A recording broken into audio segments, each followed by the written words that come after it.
Good evening, wonderful people, great dear friends, wherever you are. We are welcoming you to another exciting edition of Radio Biafra presentation. Due to technical reasons, we are not able to render our national anthem, but I do hope that before the conclusion of our broadcast this evening, we should be able to play it. Therefore, I say good morning, good afternoon, good evening to some of you, regardless of where you are domiciled. And as I did promise you, today is going to be an extraordinary session of our live presentation. Please, if you are not close to a listening device, I will suggest you try and get close to one. Inform your friends, your family, your neighbors, those who are gathered around you, that they too may participate in this very wonderful program this evening. We have the prophetess with us all the way from New York, and I'll be bringing her in very shortly. But before then, as always, we are going to hand over our proceedings to the Most High. But I must remind those who are listening, in case you're joining us for the very first time, that this is Radio Biafra. We are live and we are direct, and the whole world is listening to us across every time zone in more than 100 countries and territories around the world. People are glued to their listening device, be it satellite, be it our applications, be it the FM in Biafra land, and also those who are following live on Facebook at Mazi Nnamdi Kanu. Make sure you are at the right one. I know most of you are streaming this live also on YouTube, and some people are hosting a watch party. I welcome each and every one of you. My name is Nnamdi Kanu. I am the leader of the indigenous people of Biafra, bar none on this very earth. The director of Radio Biafra, the director of Biafra Television, and by the very special grace of one indivisible God in heaven, Elohim Adonai El Shaddai, a servant of the wonderful people of Biafra. We have come that freedom may prevail. We have come that Biafra may be restored. We have come that every captive in the damnable zoological republic may be set free. We have come that those that seek the truth in every way possible shall be able to find it. And those of us who are bathed in the light of the Most High shall see the glory of the restoration of Biafra in our time, that we may praise the Most High very diligently in truth and in every honesty. I am going to pray very shortly before I ask the prophetess to tell us what she has for us. And I will even ask her if she is related to Vice President Oshibajo, who has been missing for a while now, because her name is Oshibajo. I welcome each and every one of you once again, and we must pray. I am going to pray in English, a very simple prayer. I am going to pray the Lord's Prayer, because when Yahweh Yeshua was on the face of this very planet, he was asked, please, Rabbi, teach us how to pray. And he said, our Father who art in heaven, hallowed be thy name, thy kingdom come, thy will be done on earth as it is in heaven. Give us this day our daily bread, and forgive us our sins as we could forgive those who sin against us. Lead us not into temptation, but deliver us from evil. For thine is the kingdom, the power, and the glory forever and ever. He said, I remember very vividly that Yeshua said, lead us not into temptation.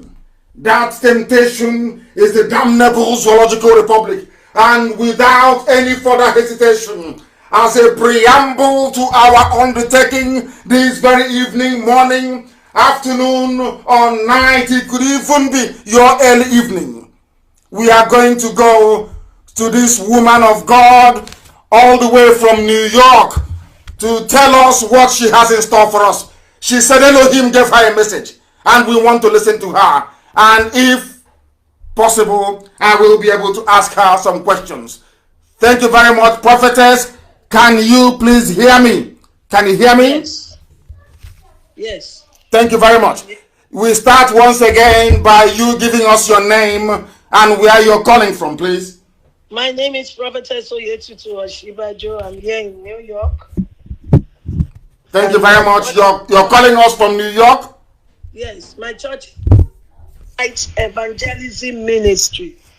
Church of Light Evangelism Ministry in the Bronx. In the Bronx part of New York, one of the 5 boroughs of New York, if I'm not mistaken. In the Bronx part of New York, yes. Thank you very much. And why did you decide to call me the other day when we spoke, please?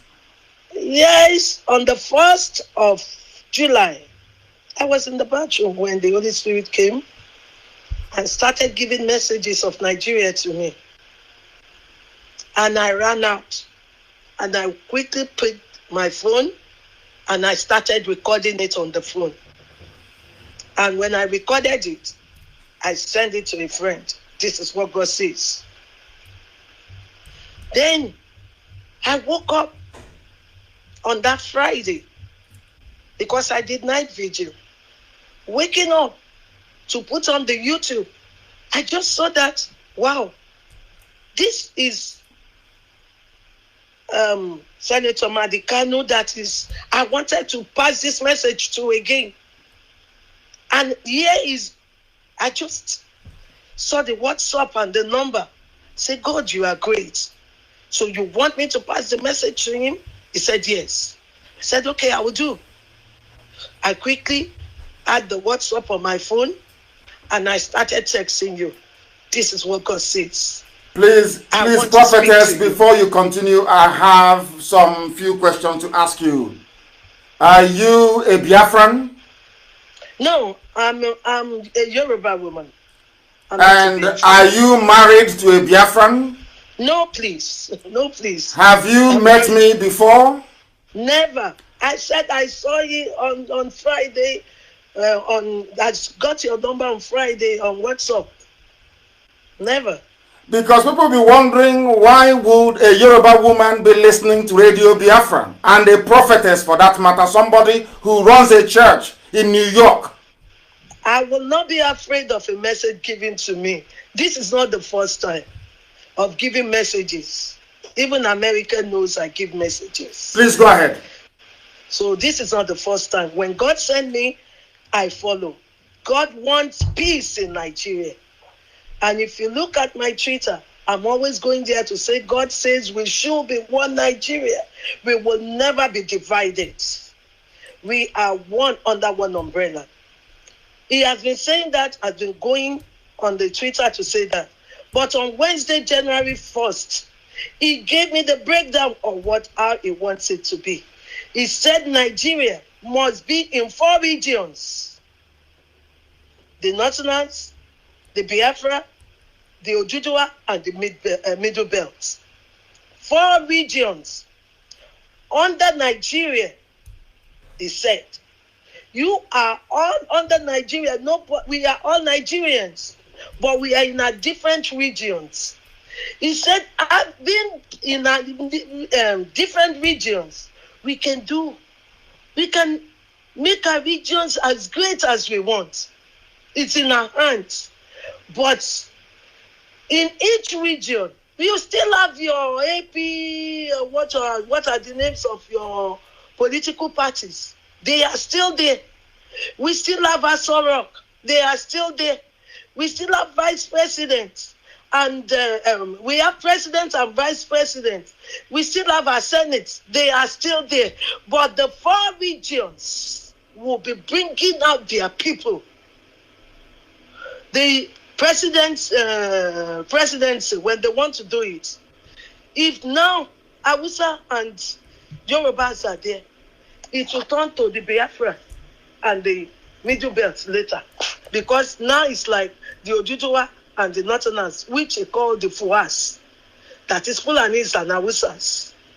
They are the one that is called the Fuas, which is Northerners.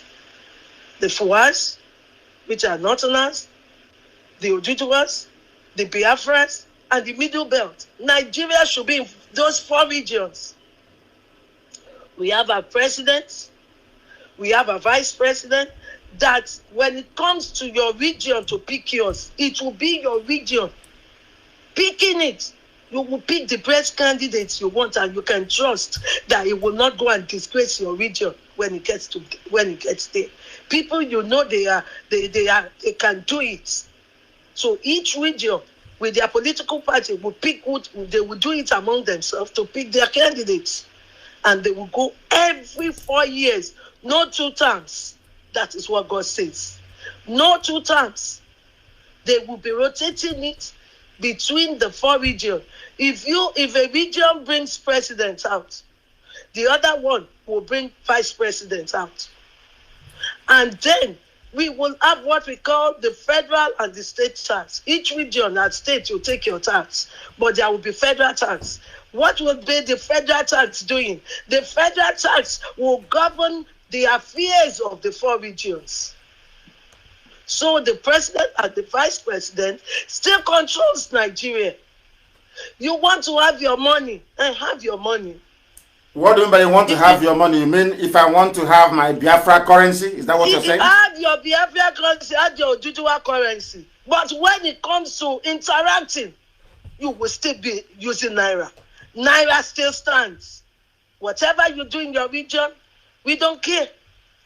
But Naira still stands. You will use Naira to communicate with other regions. So Naira still have its power. And Naira will still be used internationally.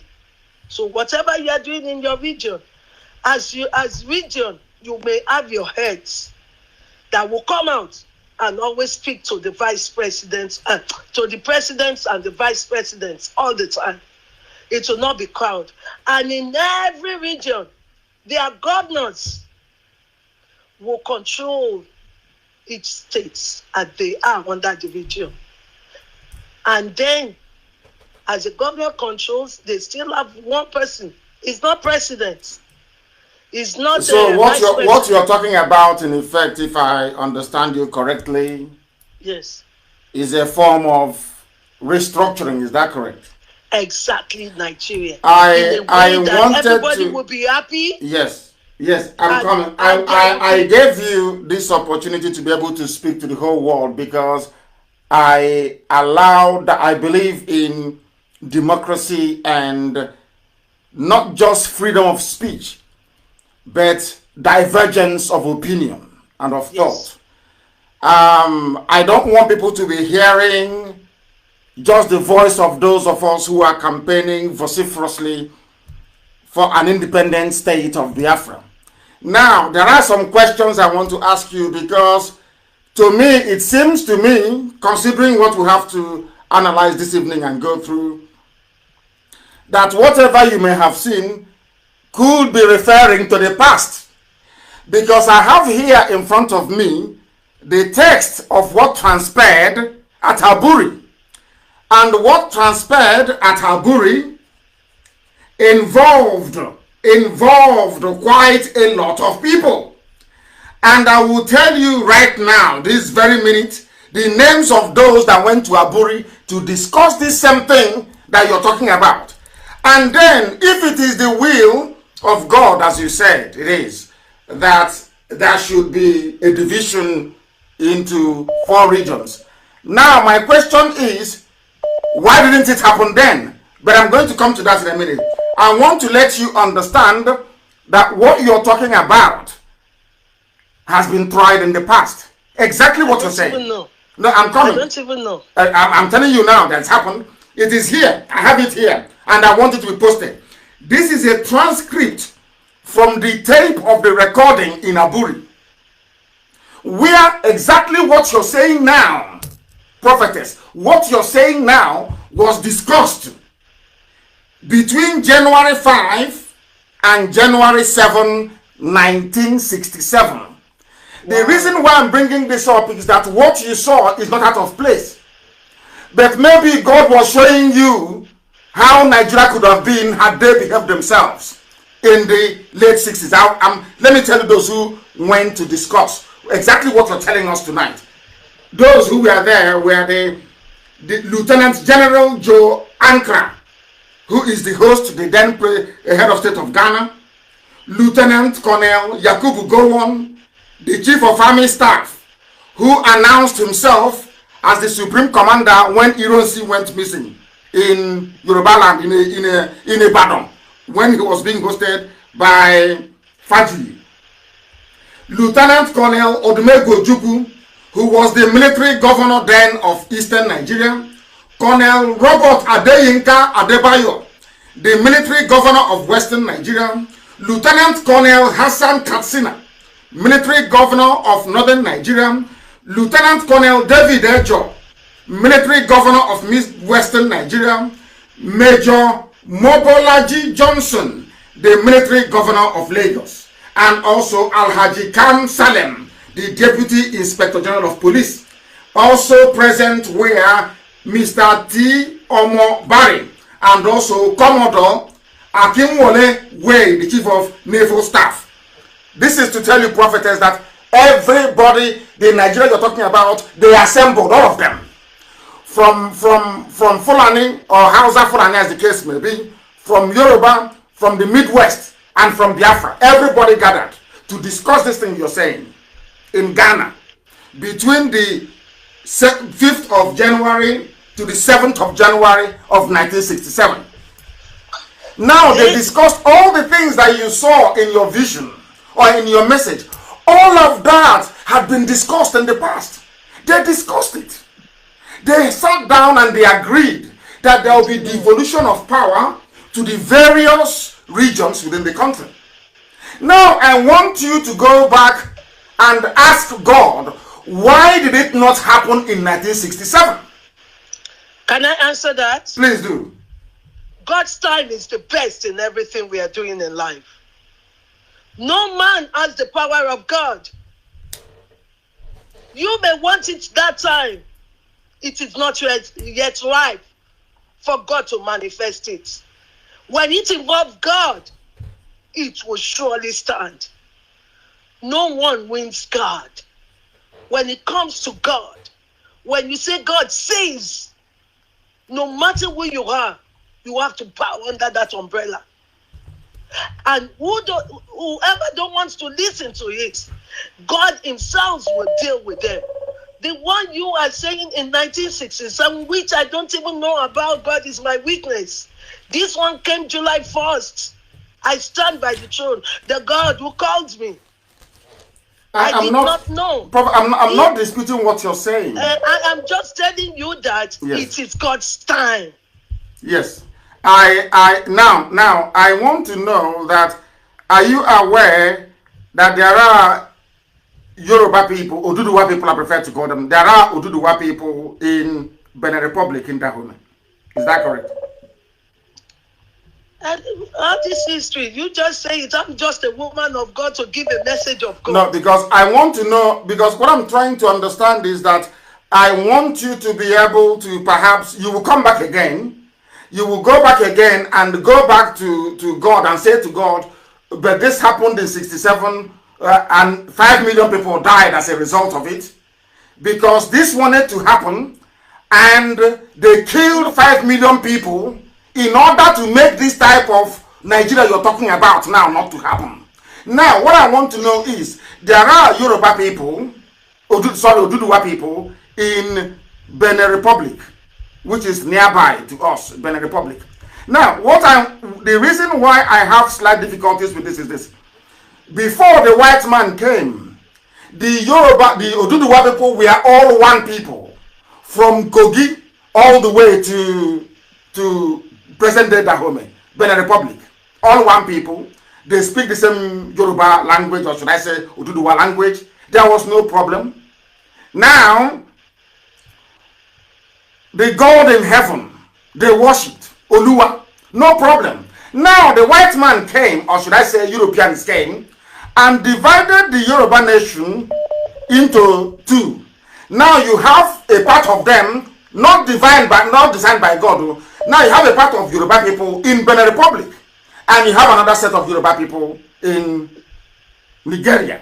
Now, what I'm asking is that why would God before create an entire Yoruba race and then all of a sudden ask the white man to come and cut them into two? The white man came and cut them into two. And instead of the Yoruba to go back and look for their people and have one beautiful, big Yoruba nation that spans present day Benin Republic and Nigeria, why would Yorubas just confine themselves to Nigeria, knowing fully well that we tried this thing you're suggesting now that God told you about in 67 and 5 million people died? What makes you to believe that people will not die again if they try it? They will never. It's only the enemies that will die. Those who are stubborn, who don't want to listen to God, they are the one he will face. Me, I'm just a servant. I know. And this is not the first time I will give a message. I am just a servant. And when he sent me, how he will do it is none of my business. I'm just a servant. I accept. He will do it. How he will face the stubborn enemy. What he will do to make it stand. Me, he just told me July 1st. I don't know what is happening before. Yes. So I am saying what God is saying. And how the peace of Nigeria will stand. This is what he sent me to come out to say. And I am saying it.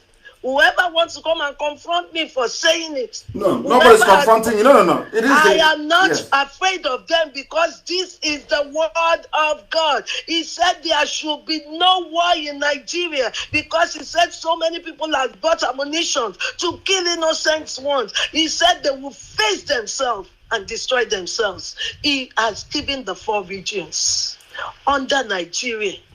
If we did not get it in 1967, as you say, it was not yet God's time. And what is stopping it from happening? Why do we need to fight for it? Because a lot of people, a lot of respected people are talking about a man that I have very much regard for, Paya de Banjo. They are discussing it. People are talking, they've been talking, these are respectable elder statesmen who saw what happened in 67. And most of them are Oduduwa people, and they're talking about it now. Why, if it is the will of God, why wouldn't it just happen? Why do we need to agitate or fight for it? I don't understand. Okay, hold on. The way God works is beyond anyone's comprehension. His ways are not our ways. The way he will do this, all he's telling those who are ready for war is that don't fight. You will do it amicably. Those in the Biafras will bring their elders like you to come and talk. The Oduduwas will bring their own. The Middle Belt will bring their own. The Northerners will bring their own.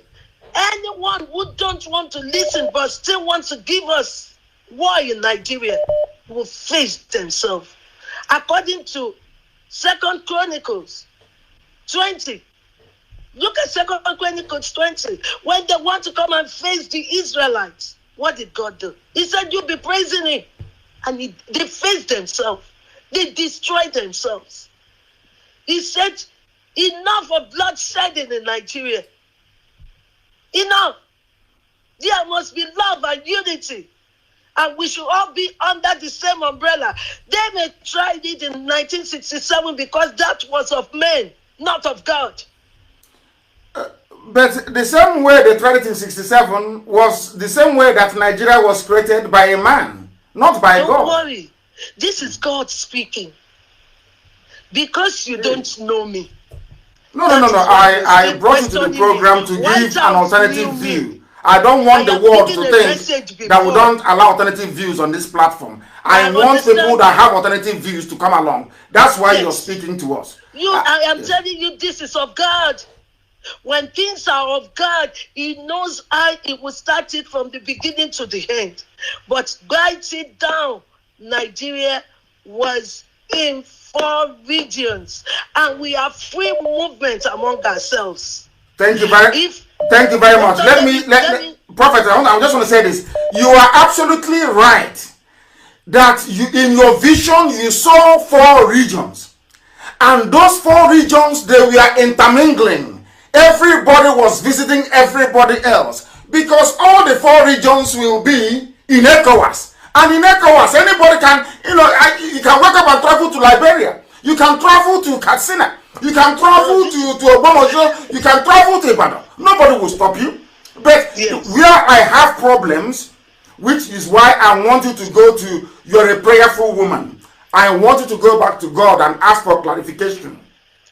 Because you saw four regions, which is the breaking up of Nigeria, which is absolutely correct. Because that very autonomy you're talking about under Nigeria, which is now what diplomats are saying all over the world is what they want. That they don't want Nigeria to break. They want Nigeria of four regions, everybody doing your own thing, but your name will still be Nigeria. What I want you to go back to God to ask God is this: if it is God's will, how come God gave powers to people that will always say no to it? Why?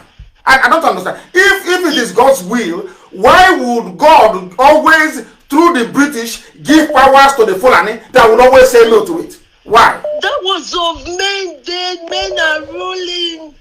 Men are ruling.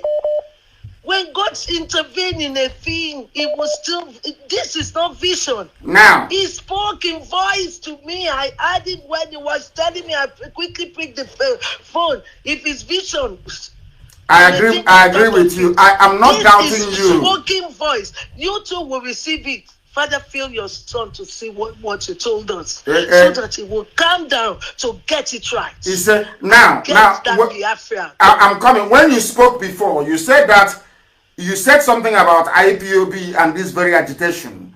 That God, what was God's purpose for this very IPOB agitation? I want to know. That was something you said. Are you saying that IPOB came to fight for everybody, not just for Biafra alone? That was the way you put it.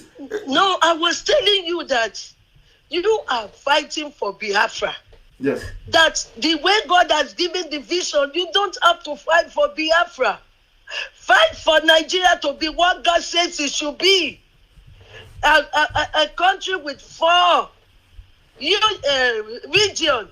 And everybody, they are in peace, harmony, love. I, as a Yoruba, can come and live in Biafra state with no problem. I can buy houses and be doing my business. Tomorrow morning, no doubt. So it is where everybody is. We're doing business together. The joy of the Lord is there with everyone. We are happy to call ourselves Nigerians. Yeah, that is the only point of departure we have. And that is why I said, I will go back to God. Please. And you will also go back to God. Because I want to explain something to you. If it wasn't God's plan in 67, and because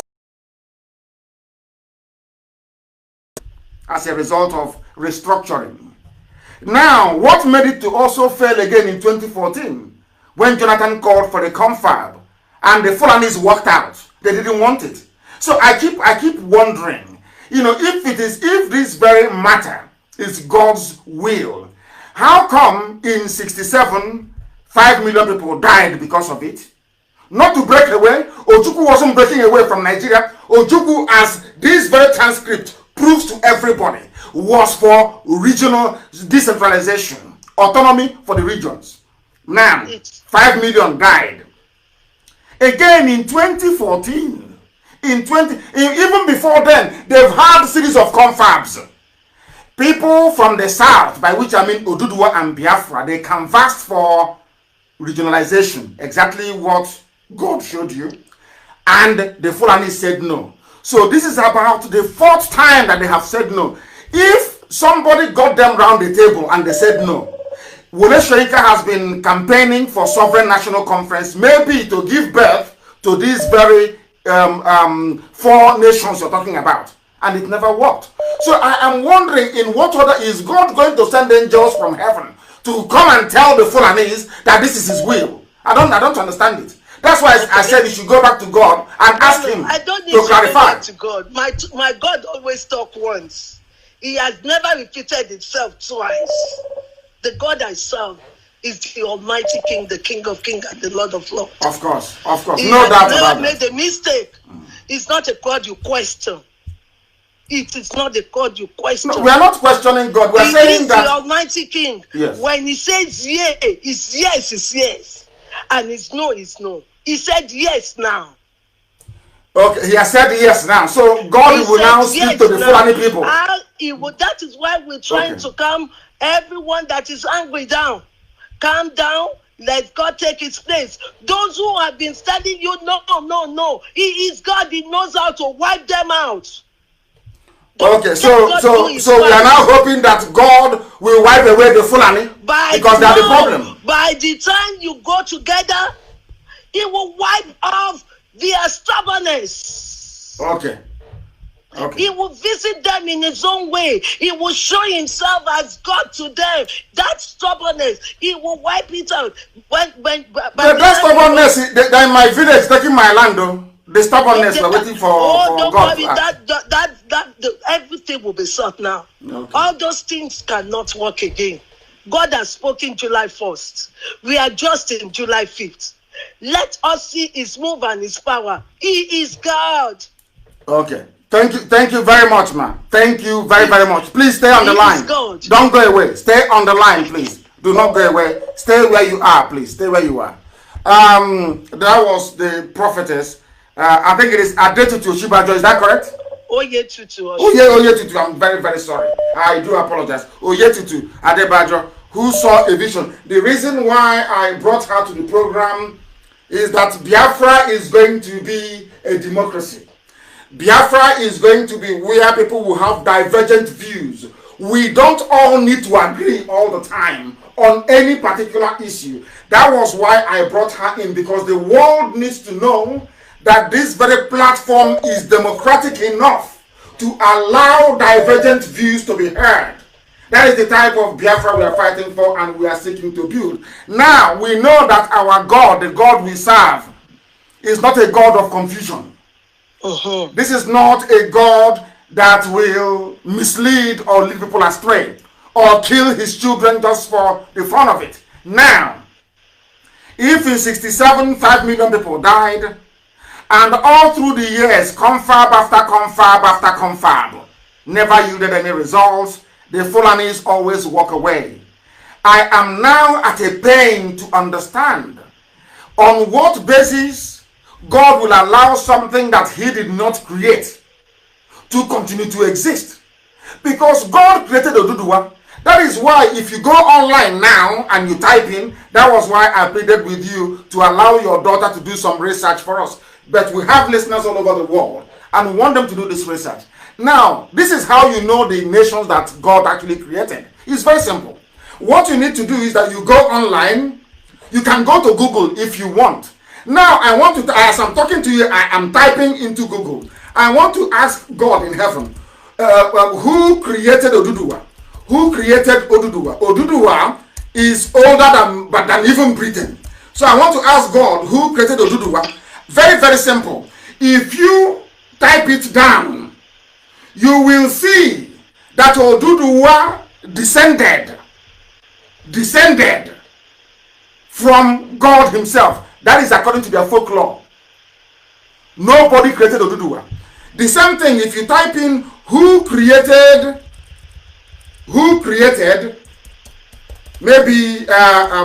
England. Let us say England, for example. Who created, what I want to say is that what you saw was what God said.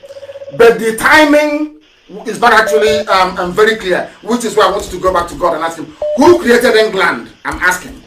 Ask yourselves again, who created England? Once again, this is how you know the nations that God created.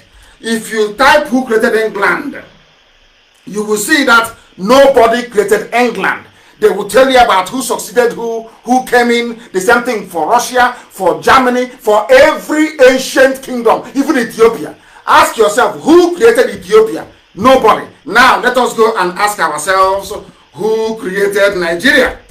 This is why it is a man-made object and why God cannot be speaking for a man-made object. I want to ask, who created Nigeria? If you want to know who created Nigeria, immediately you go into Google. It will tell you Lord Lugard created Nigeria 104 years ago. You see my point? Lord Lugard created Nigeria. And I want you to go and ask yourself, who created Hausa people? Who created Hausa? For instance, this I'm telling you the nation that God Almighty built, not man.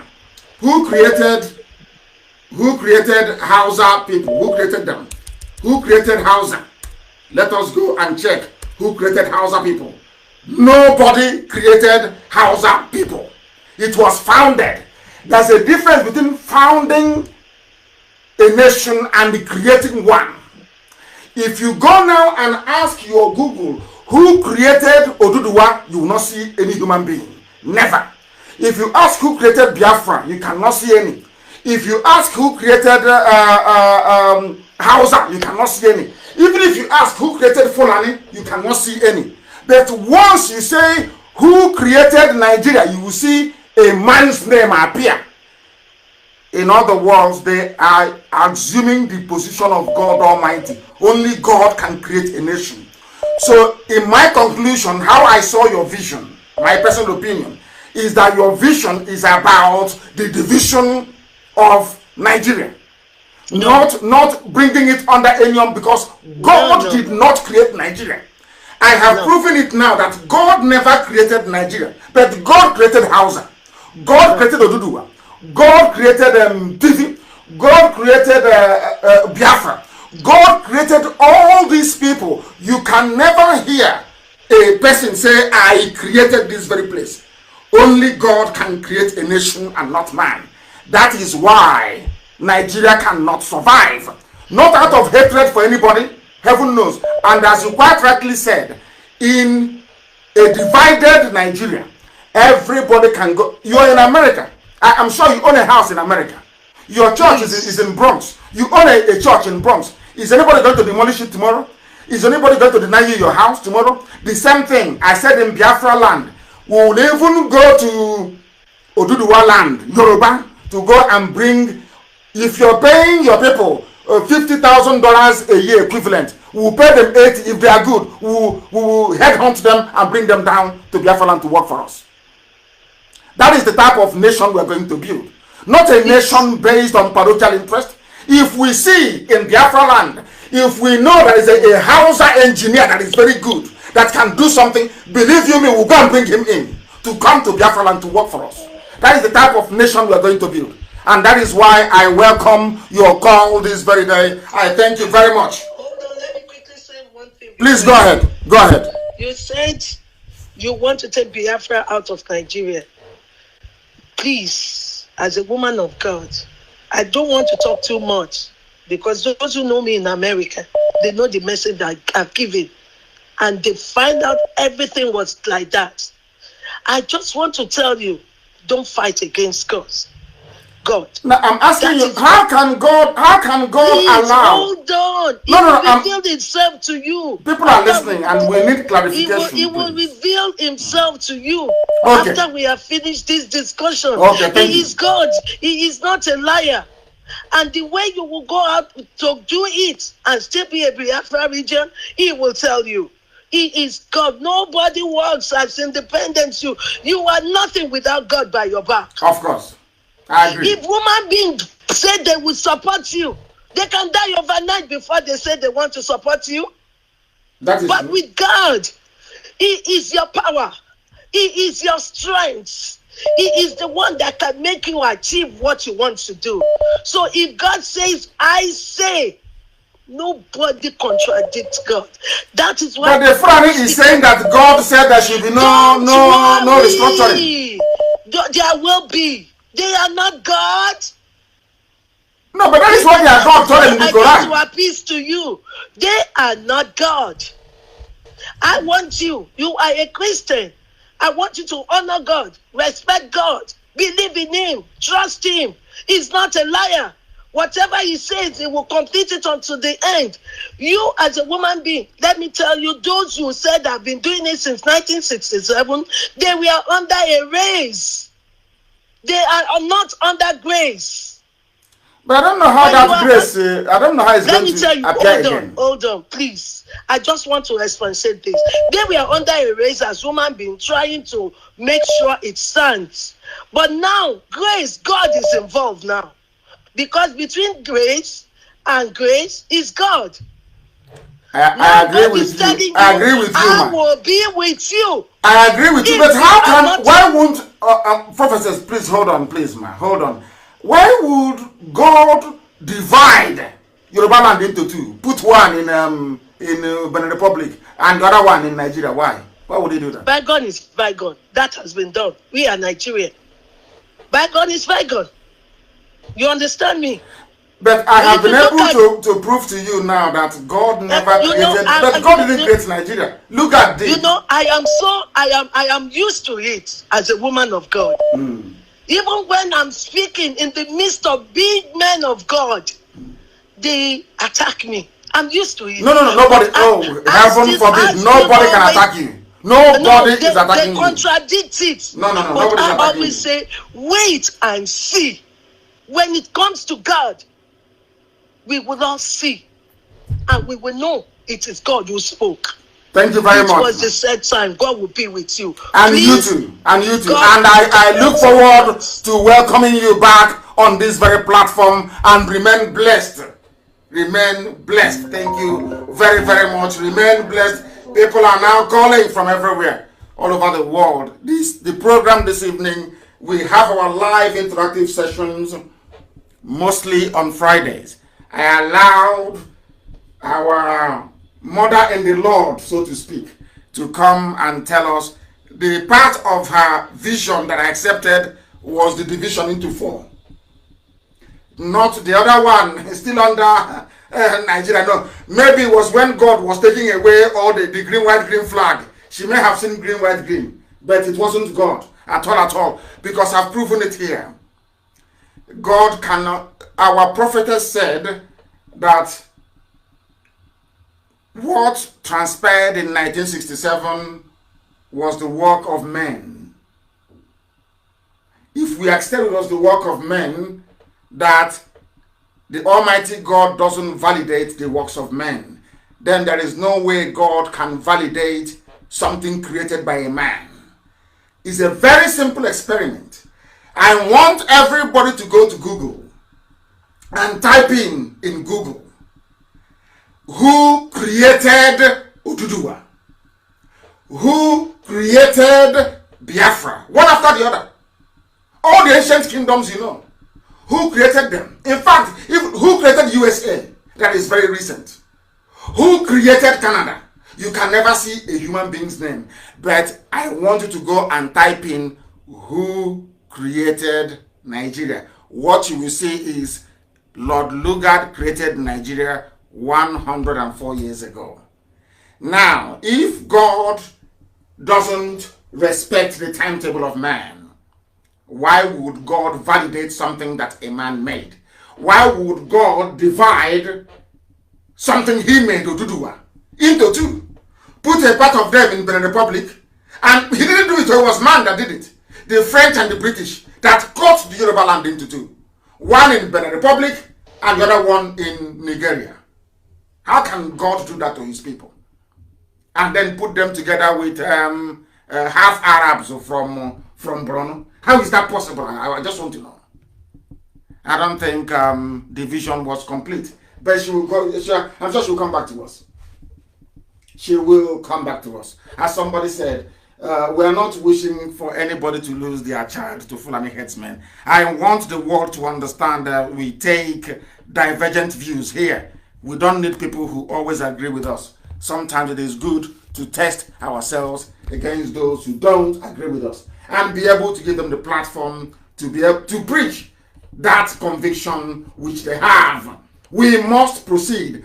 And being part of our program this very evening, we are making it abundantly clear to all those who are willing to listen, to everybody who is willing to listen, that those of you entertaining or harboring the intention of steering Nigeria towards the path of devolution, or should I say regional autonomy, that ship has sailed. we are no longer there again. We are no longer there again. We cannot have it. Do you know why? As I'm sure that Aburi Accord has been published. If you go and read it right now on my page, not the outcome. I'll publish the outcome next week. What I wanted to do today was to go into the corruption in the zoo. But I discovered that this prophetess rang and said she had something to say. And I said to her, I want you to say this to the hearing of the whole world. And she just did. What we are now going to do is to proceed very cautiously towards this very lecture that we have this evening. It centers around her conviction that the zoo should be won, which I vehemently disagree with. Because of a simple thing that she said. She said that 67 was the work of men.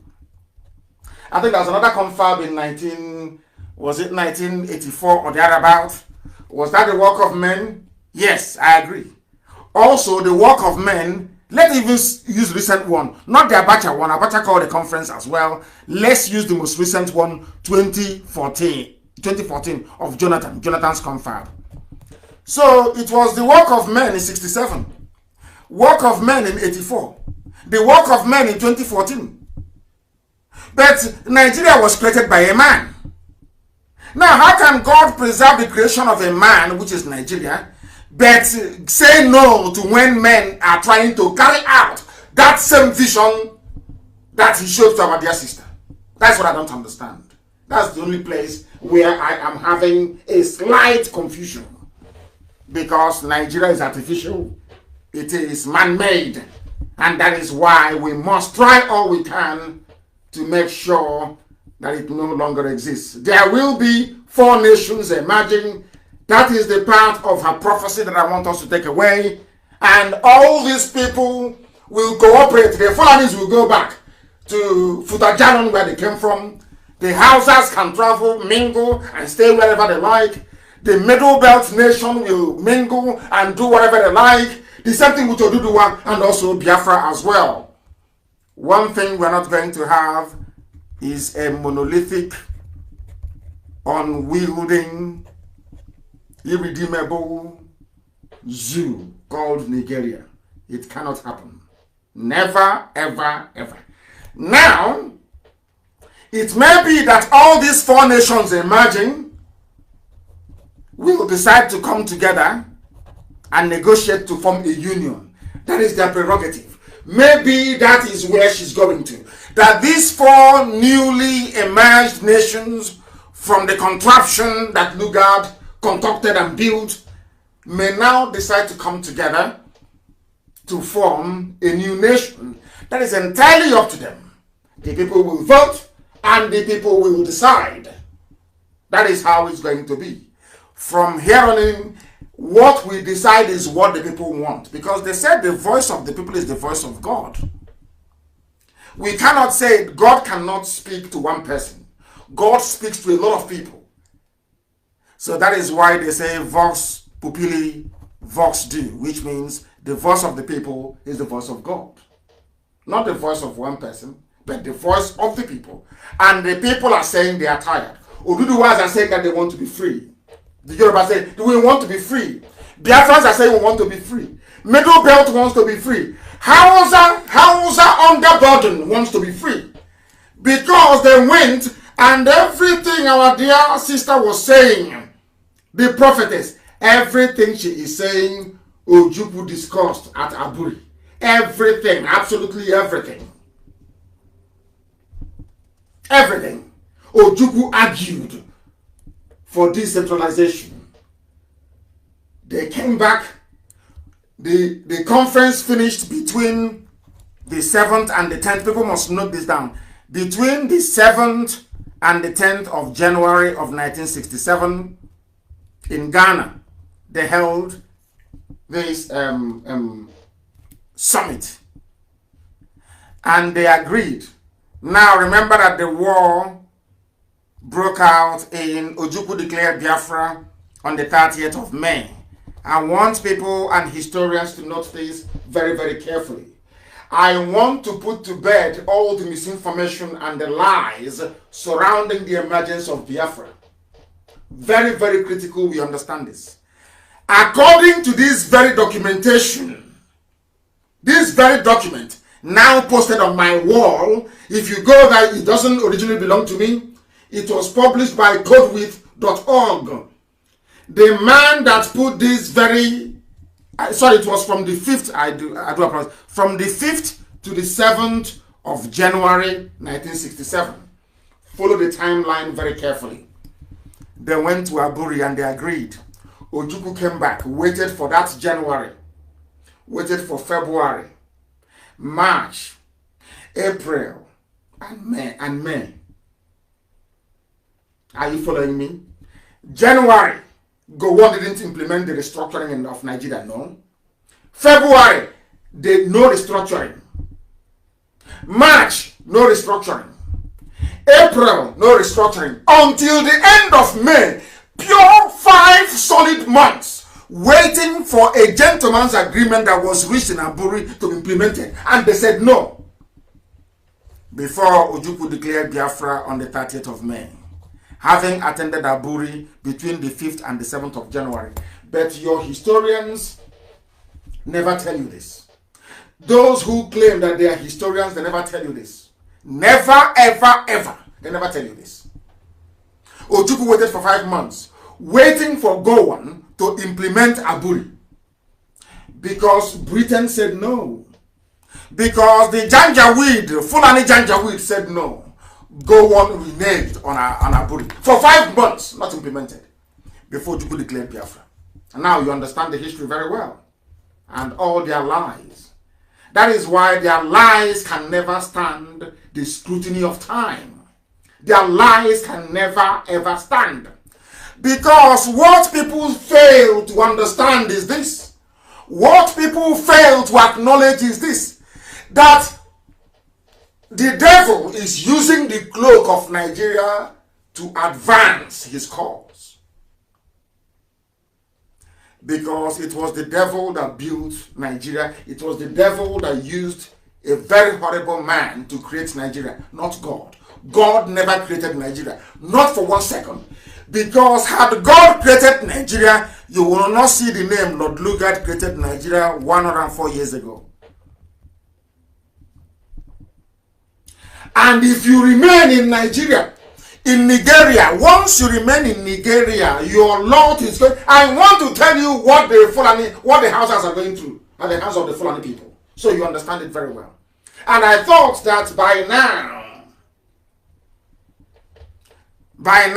we would have had people interpreting what I'm saying and letting the whole world of Hausa speakers and hearers understand the importance of this very message.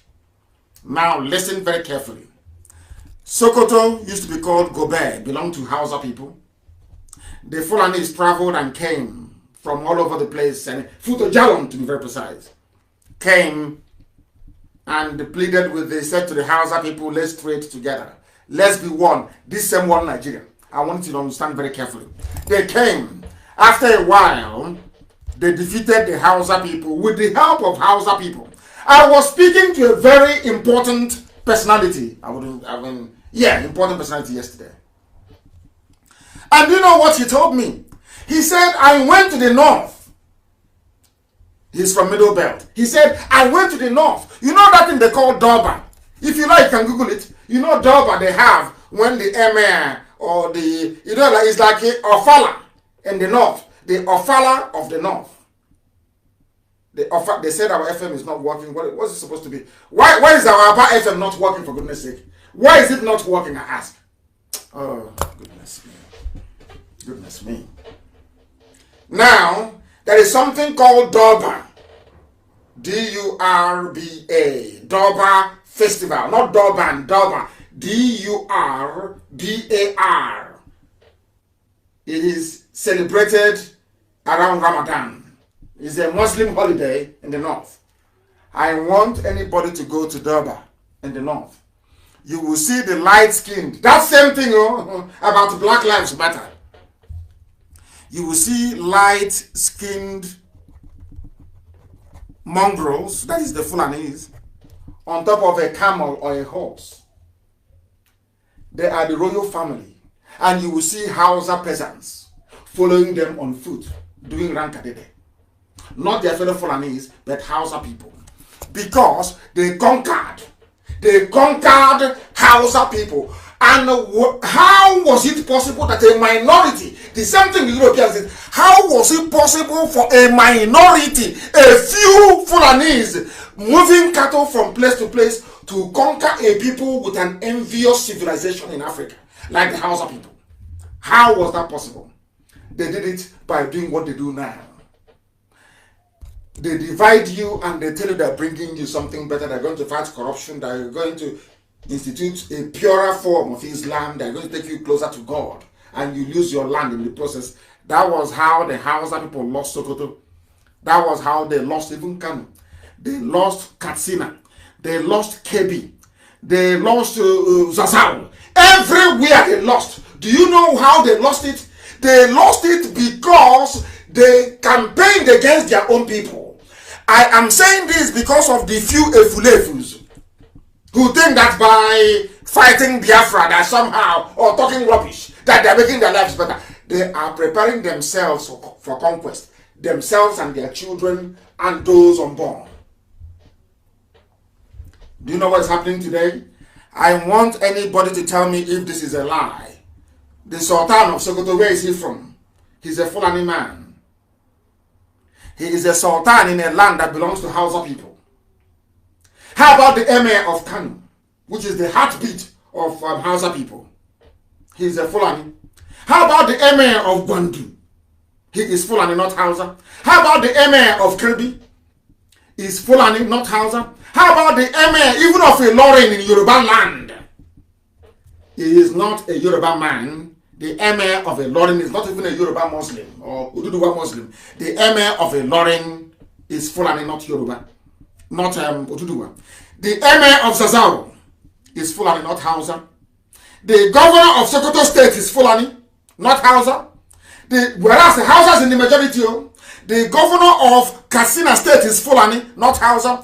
Governor of Zamfara State is Fulani, not Hausa. Governor of Kaduna State is Fulani, not Hausa. Governor of Kanu State is Fulani, not Hausa. Governor of Jigawa State is Fulani, not Hausa. Governor of Gombe State is Fulani, not Hausa. Governor of Yobe State is Fulani, not Hausa. Governor of Taraba State is Fulani, not Christian nor Hausa. Governor of Nasarawa State is Fulani, not Hausa. The governor of Borno State is Fulani, not even Kanuri. All the major imams in the core Sharia Arewa zone in the Sahel in the north, they are all Fulanese. There is no frontline imam that is a Hausa man. Now do you understand? Now do you understand what they have in store for you? The more they preach one Nigeria under one unity, the more they enter into you and take you over. They came to Imo State. They could not impose a Fulani man in Imo State. They got the next best thing, which is Hopo Zarima. Their stooge and their slave. Their stooge and their slave. Such people can never ever out in this life earn or have our respect. It's impossible. You have come to do us harm. You are working for the enemy. You have come to destroy the children of light. You can never, ever, ever, ever earn or deserve or merit our respect. All the emirs in all the northern states are all Fulanis, not Hausa. Because the Fulanis killed all the Hausa kings, killed all the high chiefs, and replaced all Hausa kings with Fulani, either as a sultan or as an emir. There was a genocide in the north as well. The first victims of Fulani genocide were the Hausas. The second victims of Fulani genocide were the Nupe people. The third victims of Fulani genocide are the Oduduwa people, the Yoruba, the Oduduwa people. And the fourth victim were Biafrans. The fifth victim is now the TV people, those in the middle belt. That's how they roll. And they are managing to do all these things before, when they were slaughtering the Hausa people or their kings with the help of their fellow, with the help of the Hausa peasants. They said they were bringing you a better Islam, fighting corruption. When that one finished, they now came down to the Nupes, slaughtered them. We are bringing you better Islam. When they went into Oduduwa land, slaughtered them in the Lorraine and took their land, until the Yoruba, the Alafin of Oyo, ran into the forest, because the Fulani cavalry, that is men, fighting men on the back of a horse, could not fight in a tropical region. That was the only thing that saved the Oduduwa kingdom, the Yoruba race. If not, by now, they would be like the Lorraine people. Do you understand it? Do you understand? They tried it in Egala, they succeeded. As I said the other time. Do you understand the mess you're in? All of you toying with this one Nigeria garbage. Do you see the mess you're storing up for your children? All of you should go and write a book, a memoir, saying, oh, I wanted to be in one Nigeria. The Fulanis are coming. Because those who ignore history have a way of repeating it. That's what I've always argued from day one. If you ignore what happened to the Hausa people, what happened to the Birom people, what happened to the Nupe people, what happened to the Bashama people, what happened to the Bagi people, what happened to Yoruba people, you also will be consumed. You will be swallowed. And our history in the next 50, 60 years will be that of the history of Hausa people that own Sokoto. Yet, there is nothing there for them. Is that the type of life you want for yourself and your children? Is that what you want? Now you understand what we are fighting for, or should I say, what we are fighting against. The time now is 2 minutes past 8 p.m. in the evening in the blessed land of Biafra. The same number of minutes past the top of the hour, regardless of where you are. And the person who kindly composed this very damage the Fulanis have done to the houses is Okoye Vincent, and I thank him very much for that. He titled it The Bitter Truth, and I want it to be published everywhere. That so when you're talking about your one Nigeria, let's have one Nigeria, let's have one Nigeria and have regions in. I want you to know what awaits you and your people. This is how the devil works. This is the work of they blind you, the devil will blind you, so you can no longer see very clearly. So you can no longer see clearly. These are the things that you must understand. Please, you shouldn't, some of you should not speak ill of the prophet. That was the vision that she saw, and she's within her rights to share it with the rest of the world. That is why democracy and freedom of speech is a very good thing. You demolish people with the strength of your argument, the superiority of the reasons and the way you marshal them. Please, she is more than entitled to her opinion. If you say that God created Nigeria, you ask Google, who created Nigeria? It's only if you're telling me that a white man is God, if you're telling me that Lugard is God, then I'll believe you. Because it's there in black and white. Who created Nigeria? Lugard did in 104 years ago. That tells you all you need to know. If you don't want to be like the Hausa people, if you don't want the fate that befell Hausa people to befall you, then you must campaign to go back to where you come from. Everybody must. Where were you before the white man came? Who were you? What sort of political union did you have before Lugard came and named you Nigeria? Who were you? Or are you trying to denigrate your history? Are you trying to dismiss who you were, your identity? Then when a white man treats you bad, you start complaining about racism. When you yourself, you have no regard for who you are. You have no regard for your history. How then can you expect somebody else to have regard for you when you have no regard for yourself? Very, very important. People are calling from everywhere. We take calls only on Friday mornings. Please, the rest of the time we lecture. I may be in the mood, I may be a bit generous and allow people to speak later on as we proceed. But it is very, very important that people understand what we are passing through. We don't expect everybody to support what we are doing and the way we're doing it. That would be very, very foolish of us. No, not at all. But you better have a very valid reason, because we have 1,001 reasons as to why we do things the way we do them. That is why we are potent. That is why for anybody to be relevant, you must mention our name. If you don't mention Nnamdi, Kanu, or IPOB or Biafra, nobody will know you are there. You are irrelevant. You are inconsequential. For you to be relevant, there are 3 names you must mention. You must mention IPOB. You must mention Biafra. You must mention Mazi Nnamdi Kanu. If you don't mention any of these 3, you are nobody. You cannot generate traffic. Nobody will know who you are. That is the strength of the hold we have over you. That is how strong we are. That is why I keep saying, we don't expect everybody to support Biafra agitation. Some people will behave like Hausa peasants. They will see danger coming, but they cannot read it until it's too late. That is why today you have a handful of Fulani people ruling and subjugating Hausa people. That is why they made them Janjaweed, they made them Alamajiri. That is how sad things are. Unless you want that type of future for your people, then you must support this very agitation led by IPOB.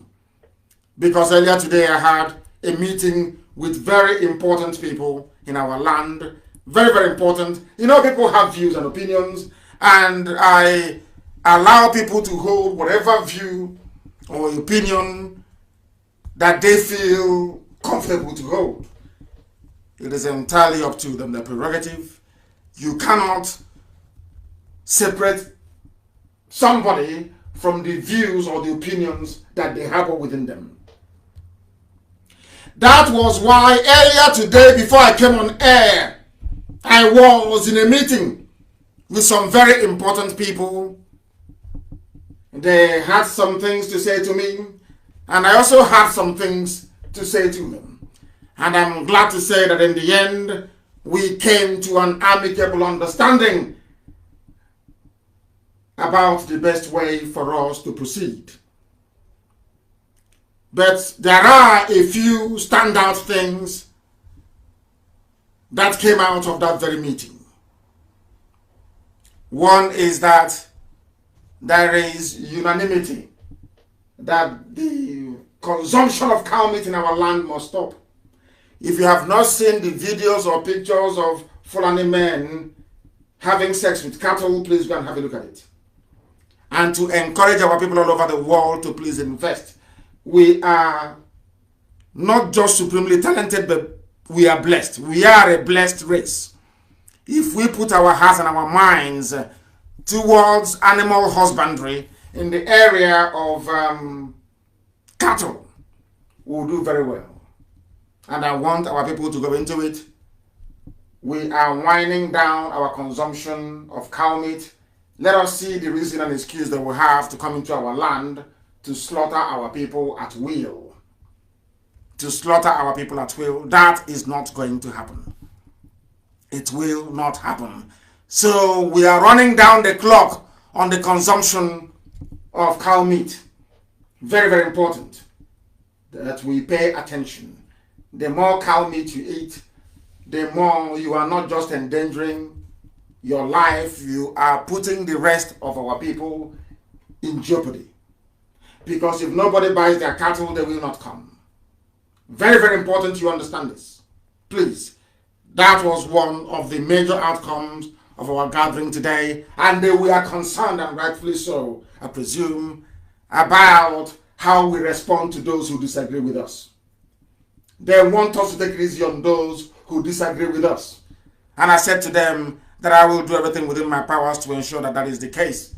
And there are people that we are the ones who are hurt. because we are the ones that they conspired against to kill. They came to kill us. They conspired to kill us. But unfortunately for them, not all of us were killed. So I have taken on board what they have said, because they are men and women that I have a lot of respect for. And going forward, we shall seek a very amicable way for those who may disagree with us in public to be able to voice their opinion without antagonizing those of us who are in very massive pain. That was my assurance to them going forward, and we intend to keep it. We intend to keep it. No consumption of cow meat in our land. It is going to be phased. It's something we are used to from childhood. So it's going to take a while for those local farmers to be able to bring their meat on board. Very, very important, please. Now, those who are complaining that we insult them, that we are not very respectful, should look at what is happening in the north. Should look at what happened in Oduduwa land. And understand that if you have a contrary opinion about Biafra, if you don't believe in IPOB and Biafra agitation, please keep your mouth shut. Because if you voice your opinion and we consider that your opinion to be an insult, then you will not be spared. So the best thing for you to do is to just shut up. Keep serving your Janjaweed, your Fulani masters, and nobody will talk about you. But any day you come out to say any garbage against IPOB or Biafra, you will be torn to pieces.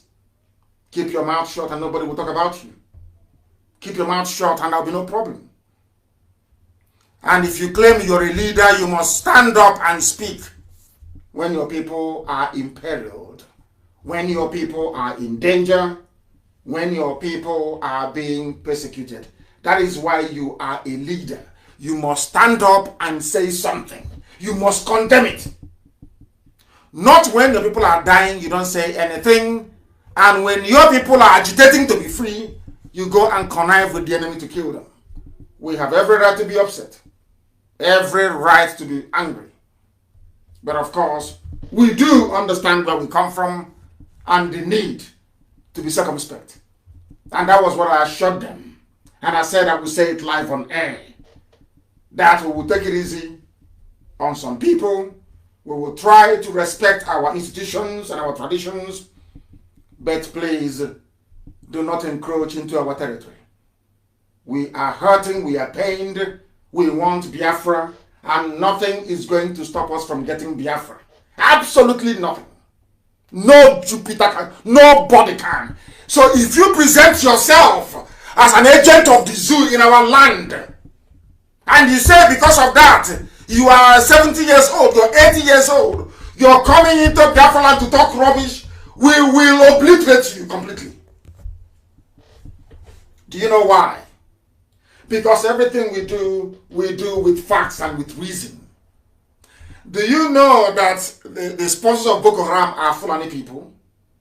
You also know that Fulani people are the officers you have in the Nigerian army. In fact, across the armed forces of the zoo. Now, they came out openly to tell you that we are not going to expose Boko Haram sponsors. This is a very bloody terrorist organization that have killed a lot of people. Innocent people.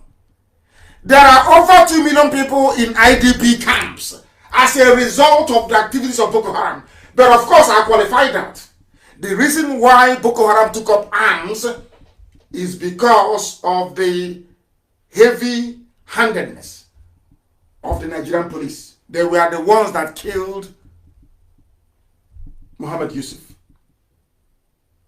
Before the death of Muhammad Yusuf, Boko Haram wasn't violent. It was the death of Muhammad Yusuf that led to Boko Haram becoming violent. So we must understand that first and foremost. And that is the truth. It doesn't matter how much you demonize Boko Haram. Somebody started it. It doesn't matter what you say about Boko Haram. Somebody caused Boko Haram to pick up arms. The day they came to my house to kill me, had they succeeded, do you think IPOB would keep quiet? They would have gone into the bushes. Exactly what is happening in the north. Before you blame Boko Haram, you blame the Nigerian police, and you blame the trigger-happy Nigerian army. That is the truth. And now that Boko Haram is killing without mercy, who are those sponsoring them? The zoo presidency wrote a letter, or should I say issued a statement saying that IPOB is spending $85,000 every month in order to stain the image of the already battered, useless zoological republic. So they were concerned. Where do they get their money from? But do you know that they are not concerned about who is sponsoring Boko Haram? IPOB is a peaceful movement. We are not armed. Now, I want somebody to tell me the reason why the army is not prepared, or presidency not prepared to name those who are sponsoring Boko Haram, but they are prepared to be looking for those who are funding IPOB. That is yet to kill anyone. What does that tell you? Under such a climate, not only are northern elders protecting 5 terrorist organizations, 5, to the point that they are now shipping terrorists to our land to be raping our mothers, abducting our daughters, and cutting us up. After raping us, they cut us into pieces in broad daylight. That elder you have in Biafra, that elderly man you have, that elder statesman you have, did not come out to condemn the slaughter of his own daughter. Those who are doing the killing, their own elders are not condemning them. I have never heard of a northern elder condemn Boko Haram, or condemn ISIS in West Africa, or condemn Mietiana. No, never ever. Instead, they brought them into the presidency and empowered them. You went to school as an elder. After seeing all these things that your own counterparts in the north, are not chastising their own children that are coming down to kill us. We that are saying no to these killings, you are the one rising up to be talking rubbish all the time. And we can't spare you. If you keep your mouth shut, we will leave you alone. If you come out to talk rubbish, we will obliterate. I'm telling you, we'll vaporize you. That is a promise. Keep to yourself and then see if you will insult you. No, of course we won't. You know we won't. We will not talk about you. But come and tell us nonsense when our people are dying. Then you'll see what will happen to you. That was the pledge I made to them. That is why it has been why we cannot expose Boko Haram sponsors from the army. The Nigerian army has said that it is not their duty to expose those sponsoring Boko Haram. Can you believe such rubbish? Can you believe such nonsense? They admitted that the army knows the people who are heavily backing terrorism and criminality, yet they won't mention them. Now, all these people that came out to go and organize Python dance, what is your justification? The army, the same army you went to call to come to Isiama Faluku to kill people, the same army you called to go to Mpo to kill people, the same army you called to kill unarmed people, they are now saying we can't even name those who are sponsoring Boko Haram. What does that tell you about your misplaced and foolish diatribe against IPOB? Do you see it? That is, we're not getting upset with you because you're a human being. No, we are upset with you because you cannot reason very well. You claim you're an elder, but you cannot reason very well. How many times have you heard Oduduwa elders condemn OPC, even at the height of OPC's criminality, when they were fighting police? How many times, I ask you, did an Oduduwa man, an elder statesman from Yoruba land, stand up to condemn OPC? They were fighting police in Lagos. True or false? It's only you people that have mouth. It's only you that can write. Stay on your own and we leave you alone. Write rubbish and we feed it to the vultures. Simple as that. It's because we live here alone. That is why every idiot comes up and they talk rubbish and they go away. They talk nonsense and they why? But your own daughters are being cut up into pieces. You've said nothing. And you want respect? How is that possible? How, I ask you? How is that possible? Anyway, let Biafra come. That DNA test. Then and then we'll continue what we are doing. Are they going to stop us? Of course not. They can never ever stop us. They cannot stop us. And those of you calling for one zoo, calling for one Nigeria, I'm not the prophetess said God gave her a message. So she's more than willing to express her opinion. But I want you to understand. These are the people you claim are protected. You people don't know you are under a curse. Nigeria is the zoo. Nigeria is a curse. You are so cursed that you no longer reason. Your brain cells are no longer interacting properly. You can no longer put one and one together to get two. That is why you're a Nigerian. That is why you're a zoo animal. Because you don't reason. Are you aware of what's happening in Taraba?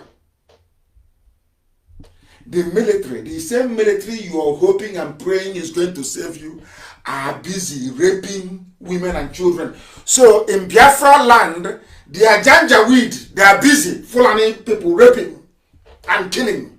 In Taraba, go there and tell them about one Nigeria. You people don't know the mess the zoo is in. You have no idea. No, you don't. Go to Taraba and talk to them about one Nigeria. They will stone you properly. Go to Taraba and about one Nigeria. Is it all the lies you're reading about in the papers? Who told you they want one Nigeria in Taraba? Who told you that? Do you know what the military are doing? This is the military. Not bandits. Not Miet Yala with their cattle. Not Miet Yala with their bombs and their AK-47. Not Ansaru. Not ISIS in West Africa. Not Al-Qaeda in the Maghreb. Not Boko Haram. This is the military. So in Taraba State, they are under siege. Everybody is killing and raping them. Army is raping. Janjaweed is raping them. Bandits raping them. Miet Yala is raping them. Everybody is a rapist in Taraba. It is here. According to TV people. These are the people that said no to restructuring in 1967. They said no. Ojukwu was speaking all the grammar in Aburi. They said no. TV people said no, we don't want. We must kill Biafra. We must kill. Today, they are crying. I said to you here on this hallowed platform that everything that Biafra endured, everybody will go through it. Turn by turn. Go on, how far? Go on, how far? How far today? Let me tell you what is happening between the military and people in Taraba State, so that you can weep for one zoo, one Nigeria. That is why when I see people talk about one Nigeria, I don't know what to do. To be honest, the prophetess is I just left her because she preaches the Bible, so I just left her. If it was somebody else, I will. Honestly speaking, if they hear my name next time, they will run away. I want people that is talking about one Nigeria. I want to let you understand what is happening in Taraba, so you know. Because sometimes you don't know. So you know, you understand the mess you're into in the zoo. Some of you do not know the mess you're in. And where is it even go on from? Where is it from? Which tribe is it from? That some people, we're waiting for them. He's from a place called, Kanke, whatever that. He's an Angas, or Angas, in Plateau State, very close to TV people. Angas. He was the one they used to kill people. Today, his village is also under siege by Fulani headsmen, but he can no longer speak. He can no longer speak. The TV leaders or TV people from Taraba State under the aegis of Thief Cultural and Social Association, have accused the military, Nigeria's military, accused the military that they posted the military to come and stop the Fulani Janjaweed from ethnically cleansing TV people from Taraba State. But do you know what the military did? This is Zoo newspaper. This is a Nigerian newspaper, please. They are saying here that they have now accused the military, posted to bring peace in Taraba, of raping their wives and daughters, also destroying their properties in the name of manhunt for bandits in southern Taraba. You are a Christian in southern Taraba. The bandits are Miyeti Yala, who are Muslims. You are attacking and raping Christian women, destroying their homes and property. This is from the army, or not anybody else. From the army. Raping women, destroying properties in Taraba State. Nigerian army. And people have faith in one Nigeria. I don't know the type of planet that these people can. I have no idea where they came from. And they say, oh, we don't want to fight a war. Nobody wants to fight a war. But sometimes, yeah, you're telling me you'll be in your house, somebody will come in, knock on the door, as they did to that woman, take your daughter, take your mother, and be raping your mother outside. And you'll be quoting the Bible. Is that what you're telling me? Is that what you're telling me? Nigerian soldiers. Is that our armed forces? Our armed forces. They are busy raping women in Taraba. Nigerian armed forces. Busy raping rapists. They are. After sleeping with cattle, they sleep with human beings. That they have all now been diseased, of course. They've got diseases. Haven't you seen them sleeping with cattle? These are terrorists that they free, they rehab. The only place in the world you bring out a terrorist, you give him army uniform with AK-47. What do you expect? What do you expect, I ask you? What do you expect? What do you expect, I ask you? You're telling me you believe in one Nigeria. In one Nigeria, my foot. One Nigeria, my foot. And my happiness today is that after listening to us, the Hausa people are fighting back. As I speak to you now. The people, they listen to everybody listens to Radio Biafra. They are now fighting back in the north.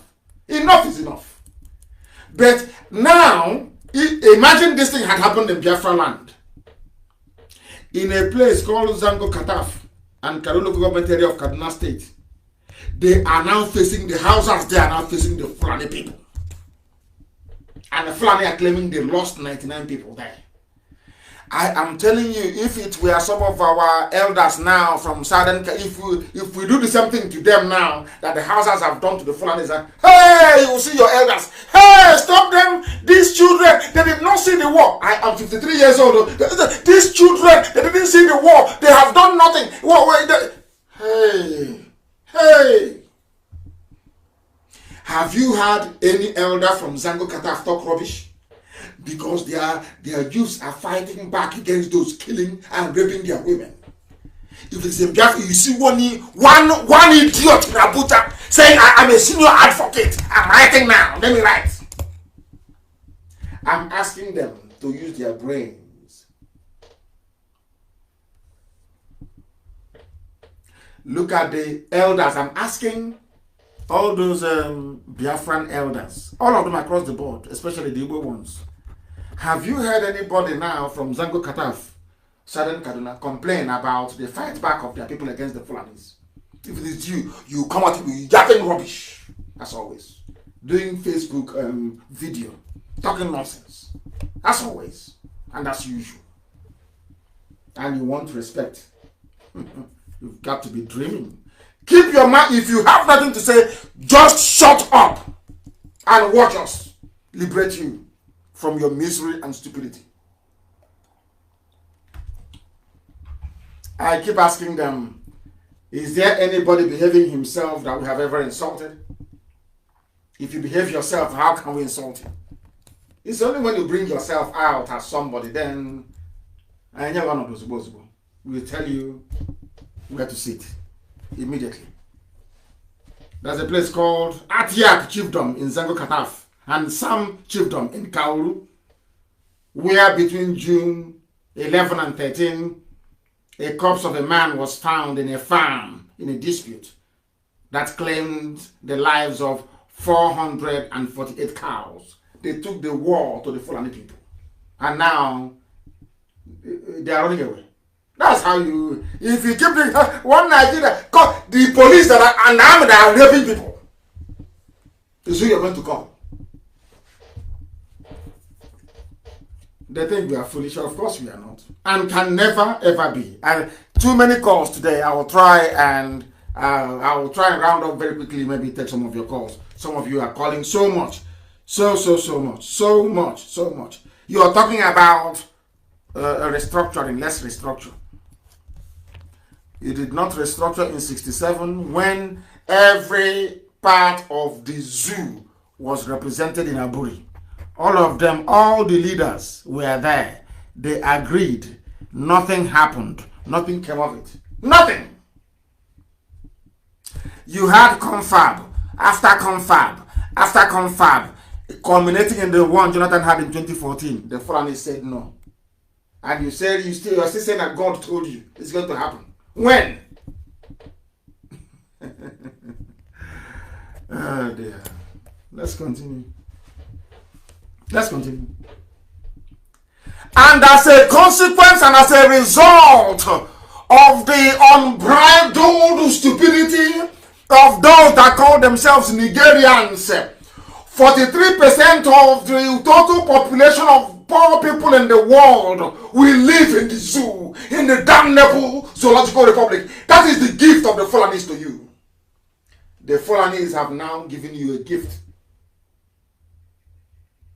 43% of the world, the global population of poor people will live in the zoo until according to World Bank. This is from the World Bank.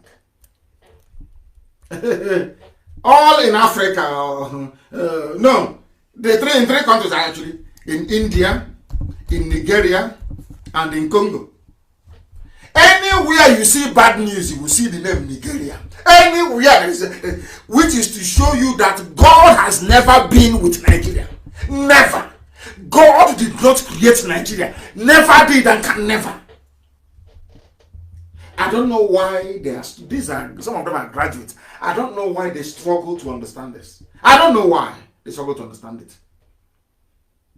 The projection came after the Washington-based development lender, the World Bank, said on Monday that the pandemic could drive between 70 to 100 million people into extreme poverty in 2020 as the global economy faces its worst recession in 80 years.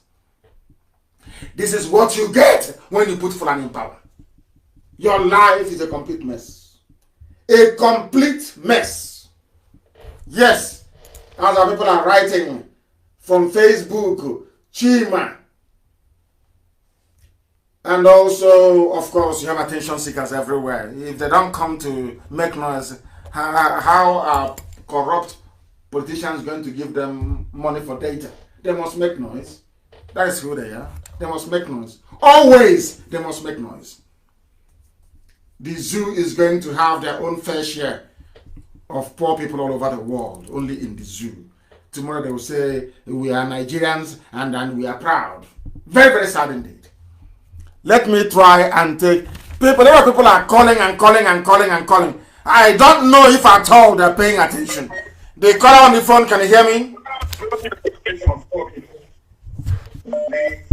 The caller on the phone, he cannot hear, he's not paying attention. The caller on the phone, can you hear me? Yes, I can hear you. Good evening. Good evening to you. What is your name and where are you calling from?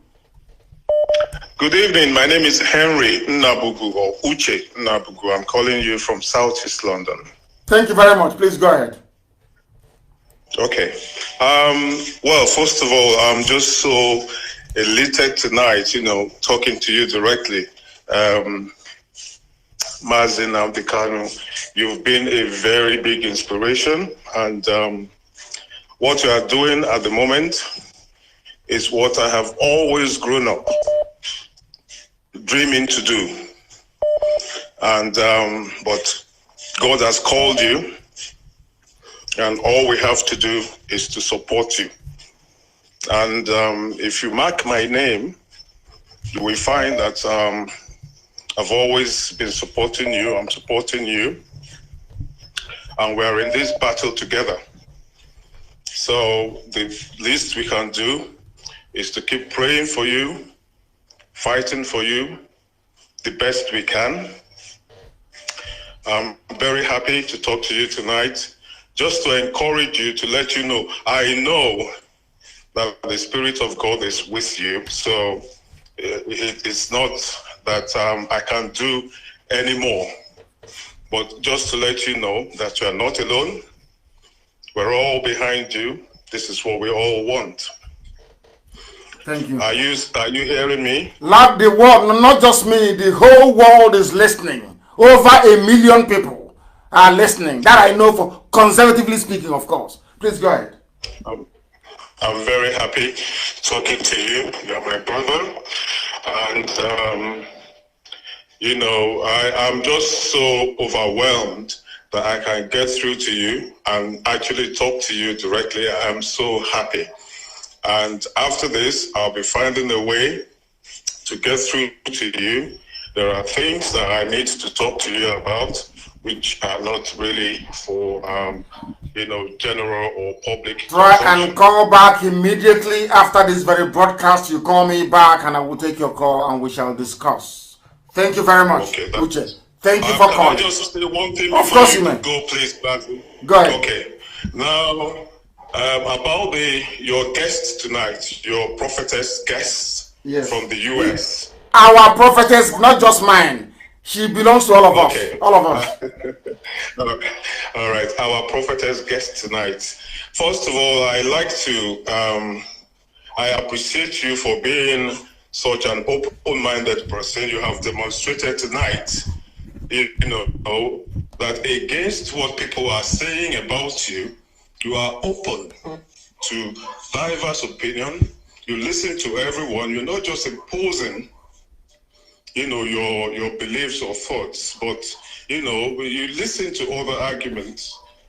Of course. My view is this: that woman, and a lot of people are like that. You know, I'm not trying to discredit anyone, but people kind of like reason something out, have an opinion, and they want to put it on God to give it some weight. Do you understand? Now, is that what you think? Is that what you think she's doing? Well, I am 100% sure about that. See, in the Bible, God never used any prophetess. There is no woman prophet in the Bible. Read the whole Bible from Genesis to Revelation. You will not find one. What they will tell you when you ask them is that, oh, what about Deborah? Deborah was a judge, not a prophet.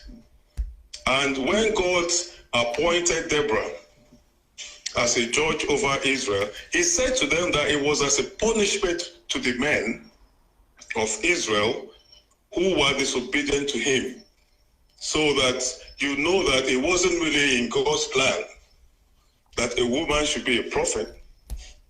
Do you understand? Yeah, I'm listening to you. I'm not a theologian, so I'm not an expert in that very field. Okay. But I'm willing to learn from you, please. Teach me. I want to learn. Without prejudice to our prophetess guest tonight, a lot of religious jobbers, that's what I call them, they are jobbers, right, would, you know, reason out something or think of something, think an alternative to Biafra, which they are scared of. I know these people very well, believe me. I know them very well. They are so scared of Biafra and they're thinking, okay, what is the alternative? What next alternative can we offer them? And by the way, you are actually right. You're actually right. The prophetess was a title that was given in recognition, not that the Bible, because it is actually in parentheses. So not that you have somebody called a prophetess. Nobody was called a prophetess. That I've seen it now. Nobody was called. It's just a term of endearment. There is no such thing. I can tell you that. They have all these followers and all that because our people, or should we say their people, are just such people who are always looking for the easy way out of everything. They have this escapist attitude where they just believe in this ecclesiastical, divine intervention in their life. So whoever puts themselves forward as coming from God, they all, go there and, just obey them and listen to them. Can I ask you a question? I believe you go to work every day. Is that correct? Are you a student? Do you go to work? Well, I am a compliance consultant. I'm a lawyer. Oh, very good. By training. Now, if you don't go to work, will you get paid? Sorry, what did you say? If you don't go to work, will you get paid? Will you get paid? If you don't work, will you get paid? Of course you will. Of course you will. You will not. No. You will not get paid. So that even though God has a plan for you, has a job for you, you actually need to go to work in order for you to get paid. Is that correct? Exactly. Okay. I'm just asking. You're right. You're absolutely correct. But here, in Nigeria or Niger area, they don't want to work to get paid. So whoever can tell them that they can get paid without working, they will all come to that person, and the person will end up, taking from them the little that they have. Collecting the few they have. Exactly. Very sad indeed. That's what's going on there. And talk to me, my dear brother, please talk to me again after this very program. Let me take this very call that is coming. Try and speak to me after this program. The caller on the line, can you hear me? He is not paying attention. The caller on the line, can you hear me? For the last time, can you hear me? No, they're not paying attention. The caller on the line, can you hear me, please? The caller on the phone is not paying attention. The next caller, can you hear me? Hello. Yes, please, your name and where you're calling from? My name is Obinna Wankwo. I'm calling from London. Hey, you people have woken up in the UK all of a sudden. Please go ahead, Obinna. The world is Nnamdi, I'm very proud of you, because I'm from Omaha. Oh, wonderful. A blessed land. Wonderful. Thank you very much. Yes. I'm very proud of you. And just in continuation to what the earlier caller said, that woman has Rasputin spirit.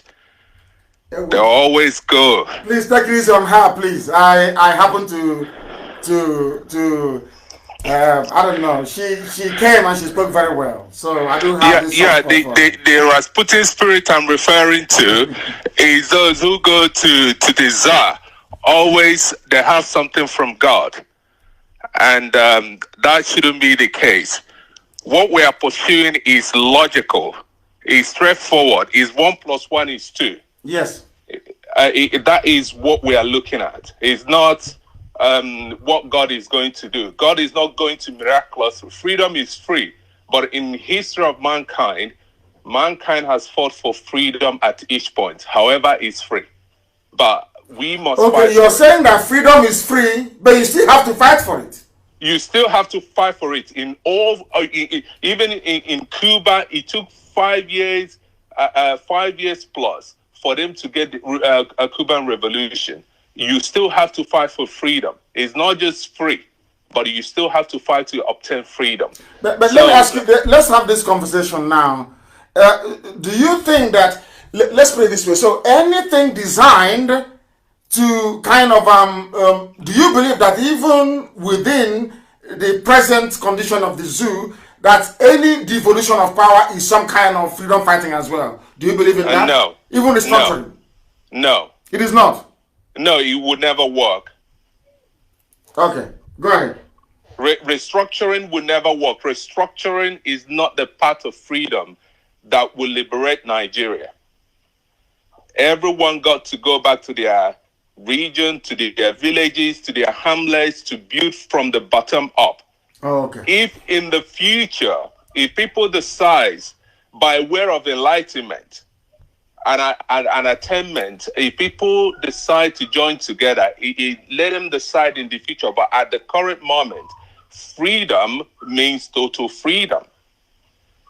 So it is a focus we ought to have. And your broadcast, I always rush, whatever I'm doing, to listen to it. We got to be focused to freedom. And it's not just, I have a lot of people from Oduduwa, very important men in England. When I speak to them, what they said to me, what Nnamdi has been saying is absolutely true. Whatever Nnamdi says is correct. In fact, we are making more inroads within Oduduwa and other, even the houses, than we are making. It's like we are becoming a bit stagnant within the Biafran region. But the message is getting deeper and deeper in Oduduwa, in the north, and even in Ghana, Ghanaians, people are opening their eyes. So keep to what you're doing. That is the right track. We can never lose focus. The zoo is shaking. It's rocking, isn't it? It is vibrating. It is rocking. It is rocking because the seed is growing. It is rocking. It's shaking. So we can never lose focus. People who want one Nigeria, when everything is set and done, they can go back to wherever they want. But you're comfortable in England. Why would somebody as comfortable as you are in England be concerned about freedom back in Biafra land? Why? Why don't you just give up and say, like those in some of them in Abuja and Lagos, and say, to hell with it, I'm in England? Because my homeland is Biafra.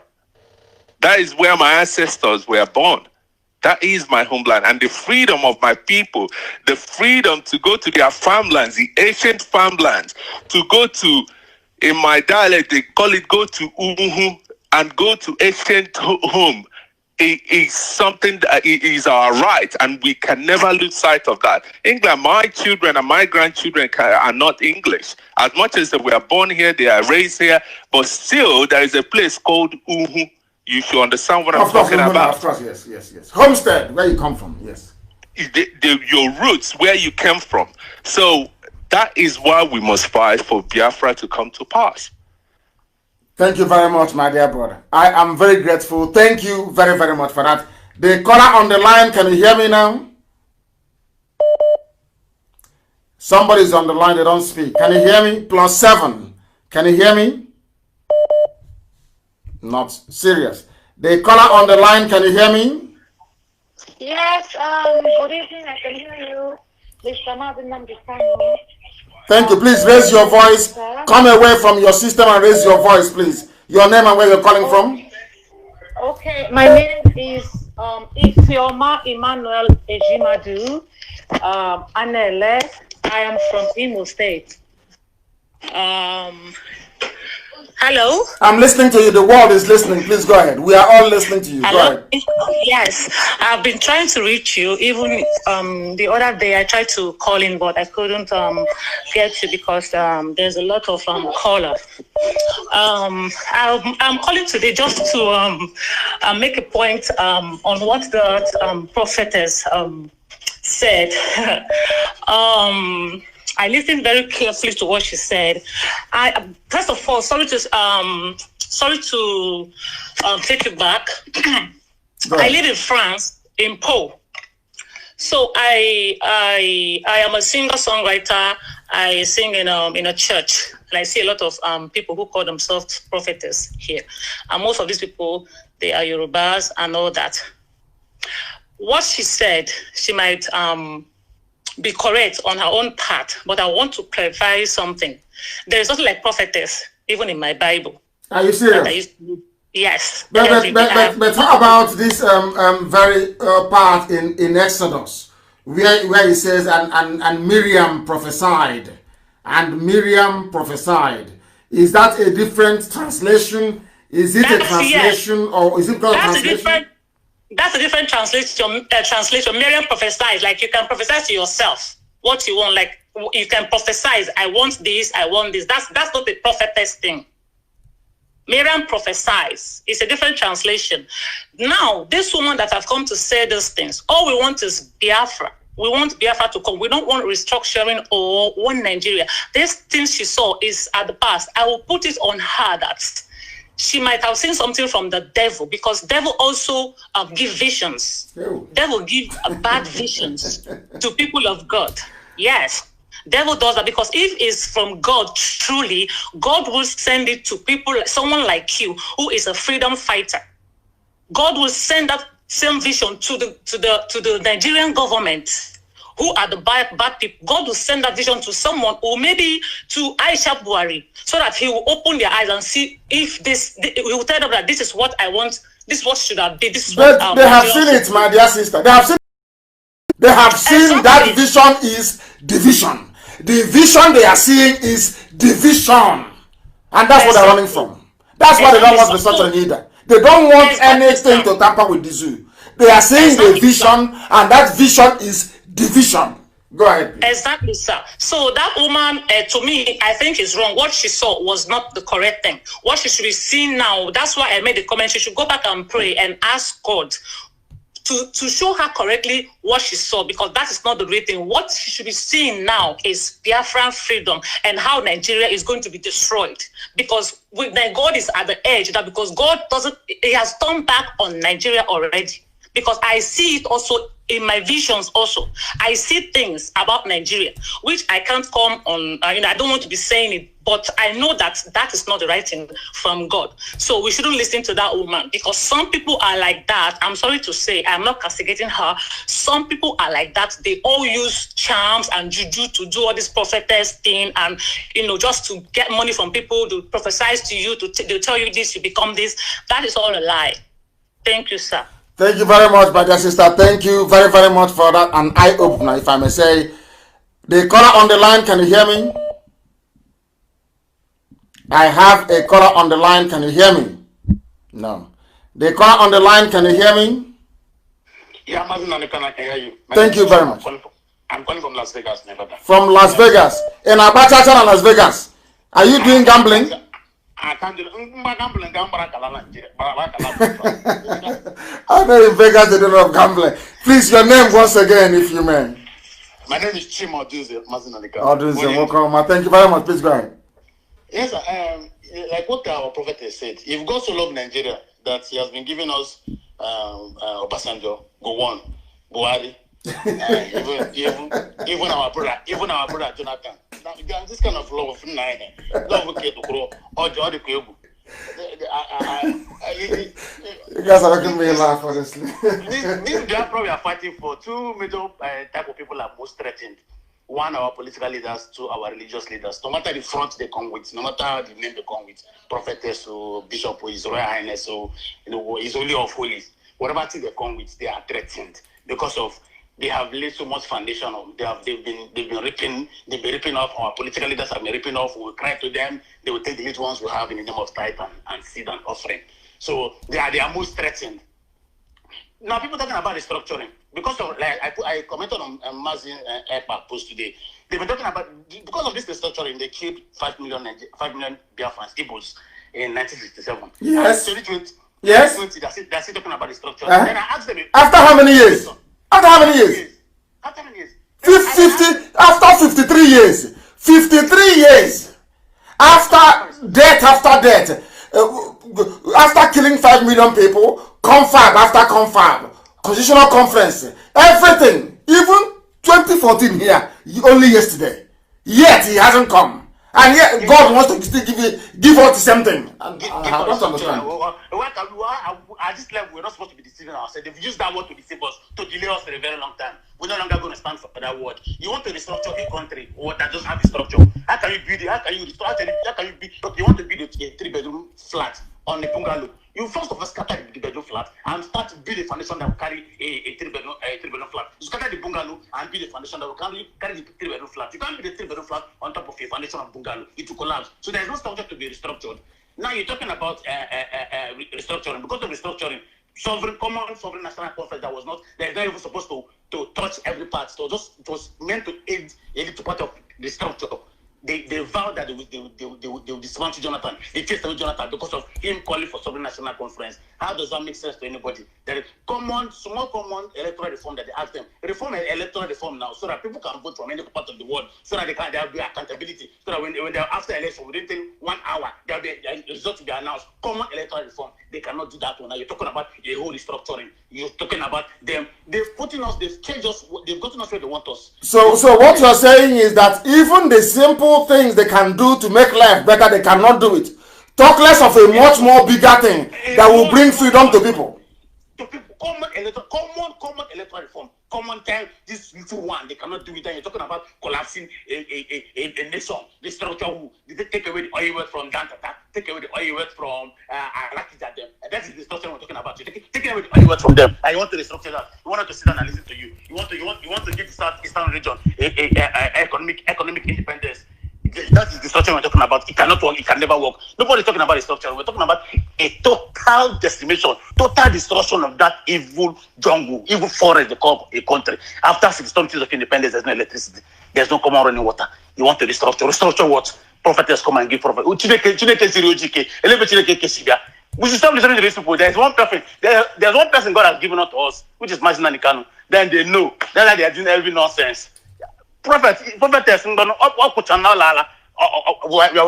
decimated our prophecy here.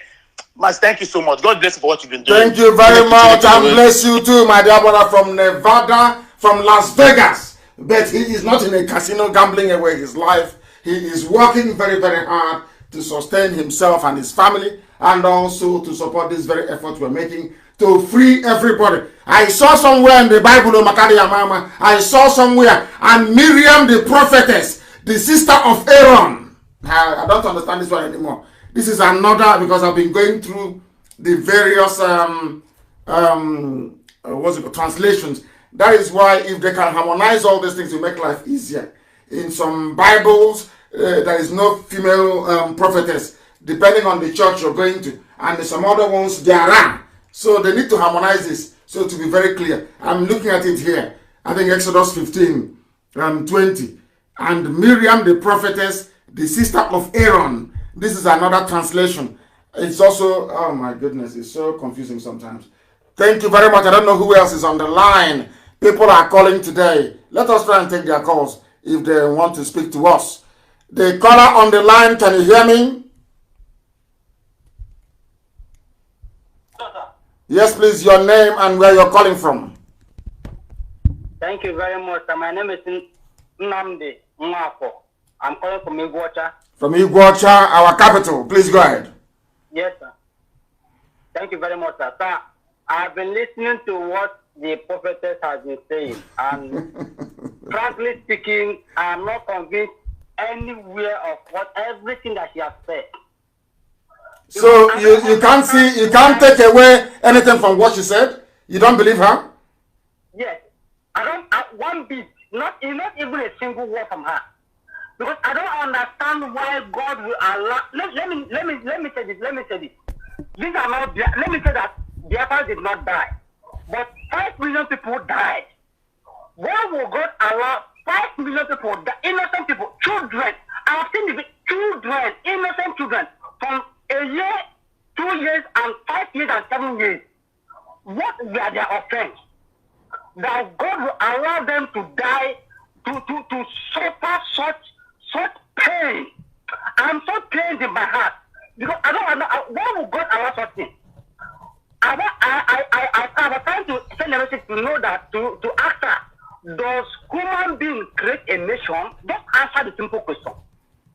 I've not seen, I've Googled, I've searched in YouTube, in Google to know if there's a place that human being will create a nation. I'm not seen that such answer.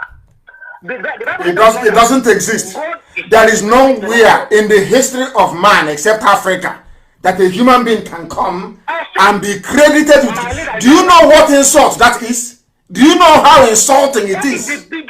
Oh my goodness. That a fellow human being created a country for you. Come on. That's terrible. I was so ashamed for her to even speak of such. Because I don't understand in a place where in Africa we exalt insult. We exalt it in a way that as if God how can I be bearing a name that a prostitute, a concubine, not even a wife, but a concubine of a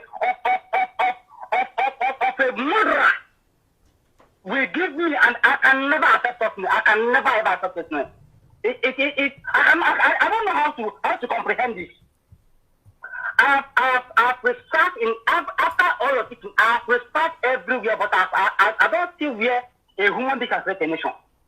Now he's telling us that we should allow the God to our God, not my own God, not Elohim, to take care of every other saboteur. Maybe the people that are fighting against us. The same Fulani people are butchering our sisters, our mothers, killing their path in forest. I was a witness. I'm telling you, when I was 7 years old, I was a witness to an attempted rape to my own mother. Hey, your own mother? I'm telling you this. If I lie, the Elohim takes my life midnight. I said my own mother. We lived in north. We lived in Tafa, in the north. We went to a village to buy bitter leaf because that was my mother's business. A full animal that was supposed to cross a particular river, just a small river. The man just stood there. We were staring at my mother, just direct into her eye. Yeah.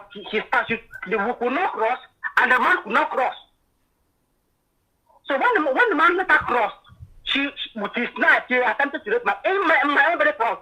I was 7 years old out of them. I know how I fought. I know I was sustained injury because of that. Very sad. So how can somebody tell me to live in the same country without that? It's not possible. These people are moronic serial killers. This is what they do for life. This is what they believe. You cannot stay in the same country with this. It's not possible for me to live in the same country with this kind of people. I understand, my dear brother. I understand what you're saying completely and totally. I do understand, and thank you very much for calling. There was a sister of ours on my Facebook page, actually, Ngozi Obi. She made a comment. She said that Mbaka is also a prophet. He predicted that things will be good with the coming of Buhari. Hey, God. People are me. Mbaka is also a prophet. This one from UK. They are everywhere this evening. The caller on the phone, can you hear me? The caller on the phone, can you hear me? I wish they can. The caller on the phone, can you hear me? No. The caller on the phone, can you hear me? Please, your name and where you're calling from.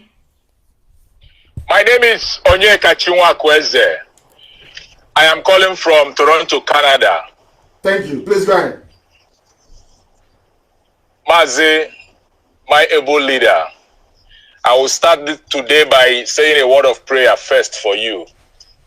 And my prayer for you is, when you move from one nation to the other, God will suffer no man to harm you. Yes, sir. Every door that you knock that will be productive in the coming of Biafra will open wide for you. Yes, sir. Now, I want to say just two things for the sake of time. Number one is that I want to appreciate the fact that you took today's program to the Sumamborum, the highest, the peak, by allowing somebody who is not even a Biafran to talk, especially somebody who goes by the name prophetess. It goes a long way to demonstrate the fact that we in IPOB are very democratic in nature and we welcome opinions, especially when they are very constructive. Of course. Mazi, for the woman who said, the prophetess, I may say, that made her own submission, is for me, I welcome everybody's opinion. But sometimes we also tend to look at what people, their opinion means to what we are doing. You know, her own, whatever God showed her, whatever she saw, whatever she heard is an aberration to what we are doing. And personally, I don't welcome it. Because somebody wrote succinctly and said, what God revealed to People's General, Demego Ojukwu, as far back as 1967 is what the prophetess is saying in 2020. Wow. My visionary leader, this is a belated vision, because the Biafra of 1967 can never be the same as the Biafra of 2020. Rather, it is a bitter reminder of the irreconcilable mistake of the zoological leaders. We are many years ahead of the enemies. So forward ever and backward never. We will never go back. Amazing. This thing was written by Kazi Azubike. Wow. And my last. Hey, where are you? Don't tell me this line has crashed again. Has it? Hello? I think it has. It has crashed again. It crashed before. I can hear you, my leader. Oh, go ahead. Please go ahead. Go ahead. Yes. Go ahead, please. Yes. My last submission is, please, today's program is an unusual one, because the kind of contributions I've heard today, I've not only learned from you, I've learned from many contributors. Me too. I've learned from all of you. Even the last one you said. Remember our brother here said, you cannot have restructuring where there is no structure. I'm in love with that quote. Oh my goodness, it's beautiful. Please, Mazi, please use this platform to appeal to our people, not to only wait until you come on.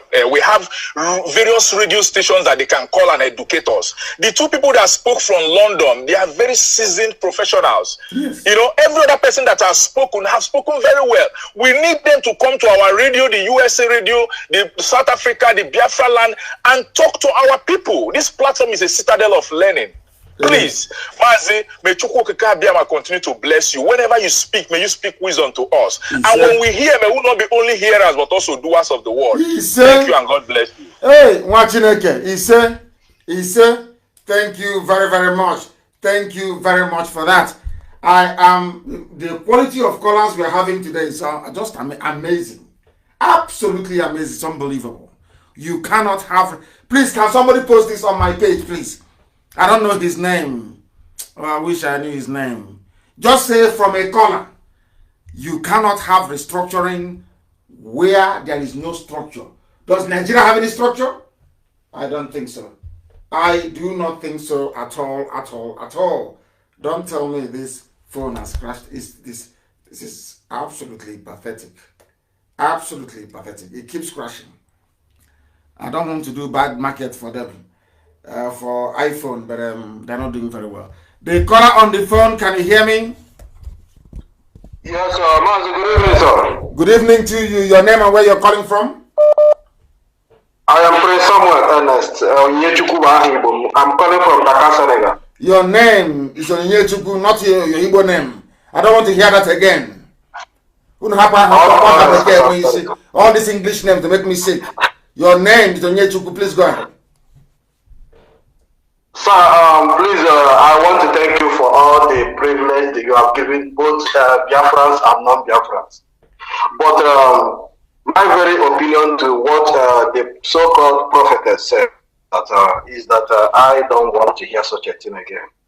If God sent her a message like she claimed, or God revealed something to her, why don't she go straight to the Yoruba kingdom and to the Asorok, to the presidency or whoever that is in Asorok there?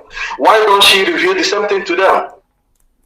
Why don't she talk to them? Must it be you? And must it be now that we are ahead of things, that we are about to liberate, that she will wake up to utter such an utterances?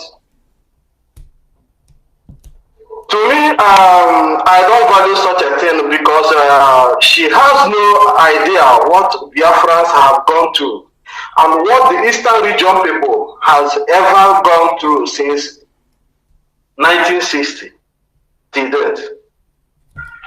Now, the so-called, the same God that she claimed she had from, I want to know, does this God suck blood? No. Does this same God support the killing and the humiliation of human beings? The one he told us that he created in his own image. I don't think so. So God supports the same thing, and why would God reveal such a thing to her? That people will be raped, murdered, and slaughtered, even the same people that are God's own children, preachers of the God's word. According to maybe some of those reverend fathers who are being slaughtered, are they not men of God? Does it mean that God supports his own men to be slaughtered? I know. I wonder why some people behave and reason abnormal. If she's paid to come and say such a thing to deceive us, we are more than ahead of her own thing, her own thoughts. I wouldn't think so. I wouldn't go that far. And thank you very much, my dear, but I wouldn't go that far to say she was paid. No, she's just giving her opinion, which we respect, but respectfully also disagree with. The caller on the line, can you hear me? Yes, sir. Good evening. Good evening to you. Your name, please, and where you're calling from, if you may. My name is Emeka Nwafo. I'm calling from Gothenburg, Sweden. Gothenburg, Sweden. Please go ahead.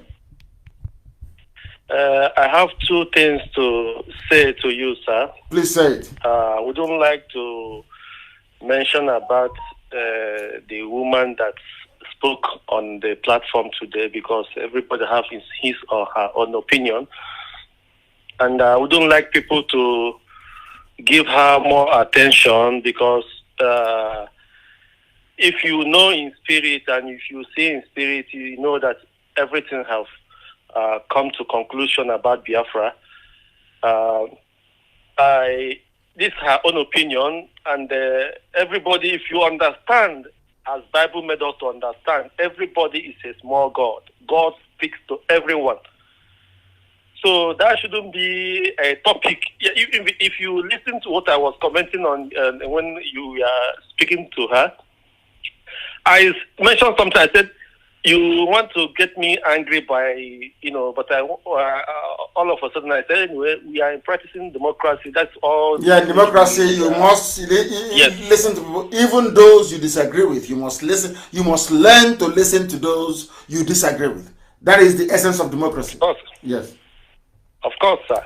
So I am saying all these things to tell you, sir, that we are praying and we are what we are educating our people is the most important thing, because our people don't research.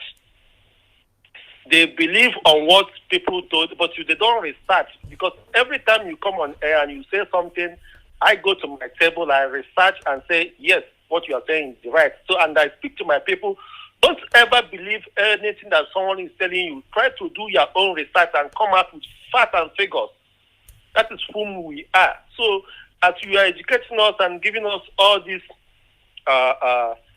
facts, it's awakening the spirit of Biafrans. Those that don't want to know are now going into researching. So I am praying for you that God should give you more strength to carry on this struggle, because I know that you have a lot to do.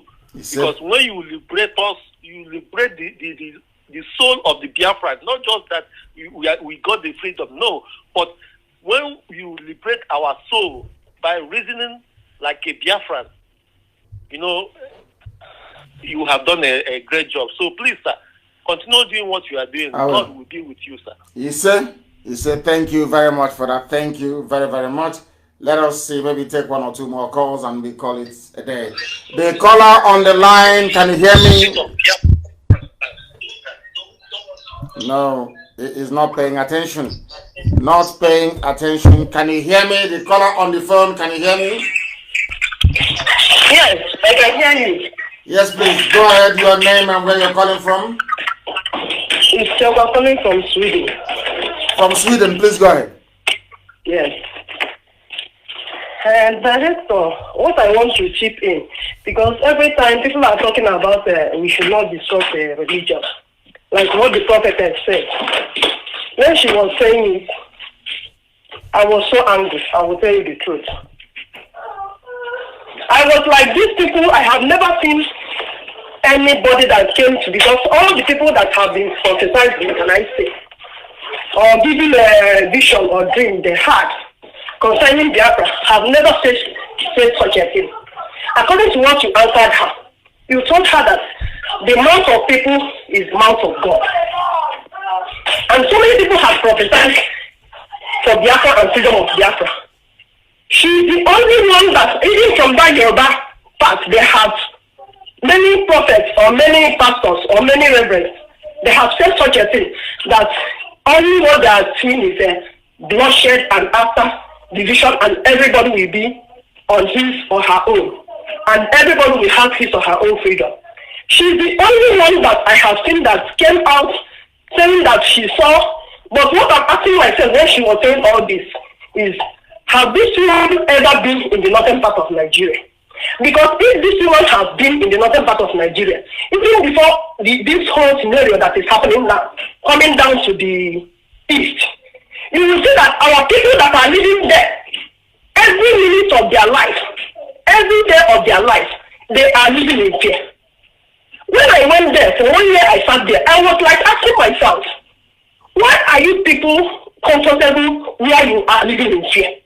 Now, that same fear that they are living in the north is the one that they have pushed down and moved down to the south.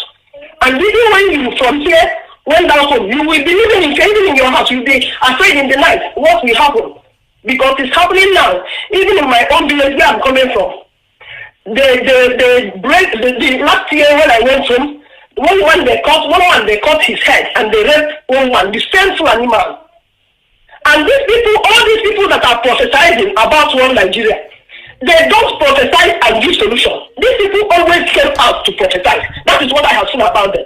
They always see the problem, no solution. But I know one thing in the Bible. Even Jeremiah, even Isaiah, they prophesy doom that this is what is coming to the people of Israelites. That if they don't repent, that is the solution. Repent and seek the face of God, and this will happen, and everything will be normal. But all these prophets that are going about, when you say don't talk about Christianity, don't talk about religion, we will talk about it. The day you talk about Christianity, because you have stopped talking about this for a long time, even before, I think after the detention, when you came out, you never said something about religion. And I need you to emphasize about it, because our people are now using religion to do people. Because as far as I'm concerned, this one is not Chukwu Kadiama. The person that talks to you is not Chukwu Kadiama. It's another God. We don't know the God, because any God can talk to you and you will come out and tell us. So many people have prophesied out of 90%, and 10% was out of 100%, and 10% was telling us that God told them that there will be now one Nigeria. Then who are we going to follow? Well, we told the 90% that told us the truth, because we know that the majority didn't carry the vote. We know that the mouth of God is mouth of man. So for me, we will be talking about religion, telling them that all these prophets of doom coming out from everywhere, saying whatever they want. We know that what we always save us in that country is freedom, and nothing but freedom for every nation under that country. Thank you. Thank you very much. Once again, I have learned something else from you, my dear sister. All our callers this evening are just superb. What she said is very simple. So if our dear prophetess is telling us from New York, is telling us that she saw a vision where God said, don't divide Nigeria, how about all the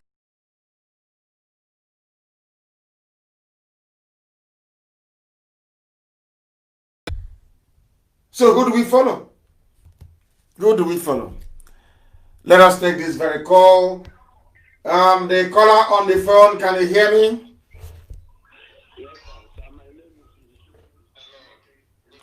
Izuchukwu, stay where you are. Izuchukwu, stay where you are. Let us take the caller on. Is this Sonny? Is that correct? Please go ahead. Where are you calling from? I'm calling from Senegal. Please go ahead. I'm from Amandoba. Amandoba, beautiful name, beautiful place, wonderful people. Go ahead, please. I'm calling about the prophecy of the woman, of the lady. Hey, according to Simon Ekpa, there is one lady from Oduduwa. She got herself a pastor. she's in support of disintegration of Nigeria. Let Biafra go, let Fulani go, and let the Middle Belt go. And she said, whoever that supports one Nigeria, he or she is a demon. Did somebody say that? Did a prophet say that? Yes. Yes, a pastor. Oh, okay. She called herself a pastor. She said that anytime that she preach against what is going on in Nigeria, so many pastors, so many of them used to tell her to stop, but she cannot stop. She is going to say the truth. That's nothing but the truth. That she's not after the offering or the private jet or whatsoever. Many pastors, they're having a private jet, which is very, very bad. And my complaint again, many hospitals in Nigeria, the federal government used to give them 200,000. Now, wait where you are. Stay. Wait where you are. Let us take this call. Stay. Remember where you are, please. The caller on the phone. Can you hear me? And please, what is your name and where are you calling from, if I may ask you? I'm calling from United States of America, Texas precisely, and I'm from Mbise, Adam Bise 1 of Mbise, Florence, Dedibet. Thank you very much. Please go ahead. We are in support of you. Gali, we're not shaking. We are praying for you. Thank you. Everybody, all my family, we are here watching you live. Thank you. Don't mind any false prophetess. Well, God is our witness. What they are doing in Igbo land, in Biafra land, especially because they have been cheating us a lot. All that woman, that woman is talking shows that she doesn't have clue of what is happening in Nigeria. She doesn't. Because if she sees that Fulani people have been killing us, doing all manner of things, all parasitas, all government offices are owned by so-called Fulanis. She will not say that. I support Wagi.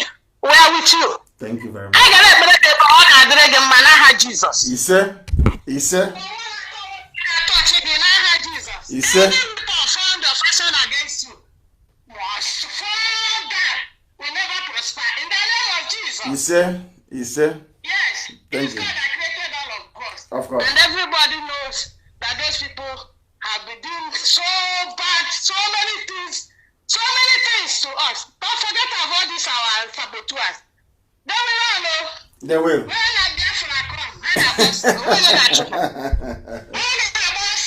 Of course they will. Thank you. Thank you, my dear sister.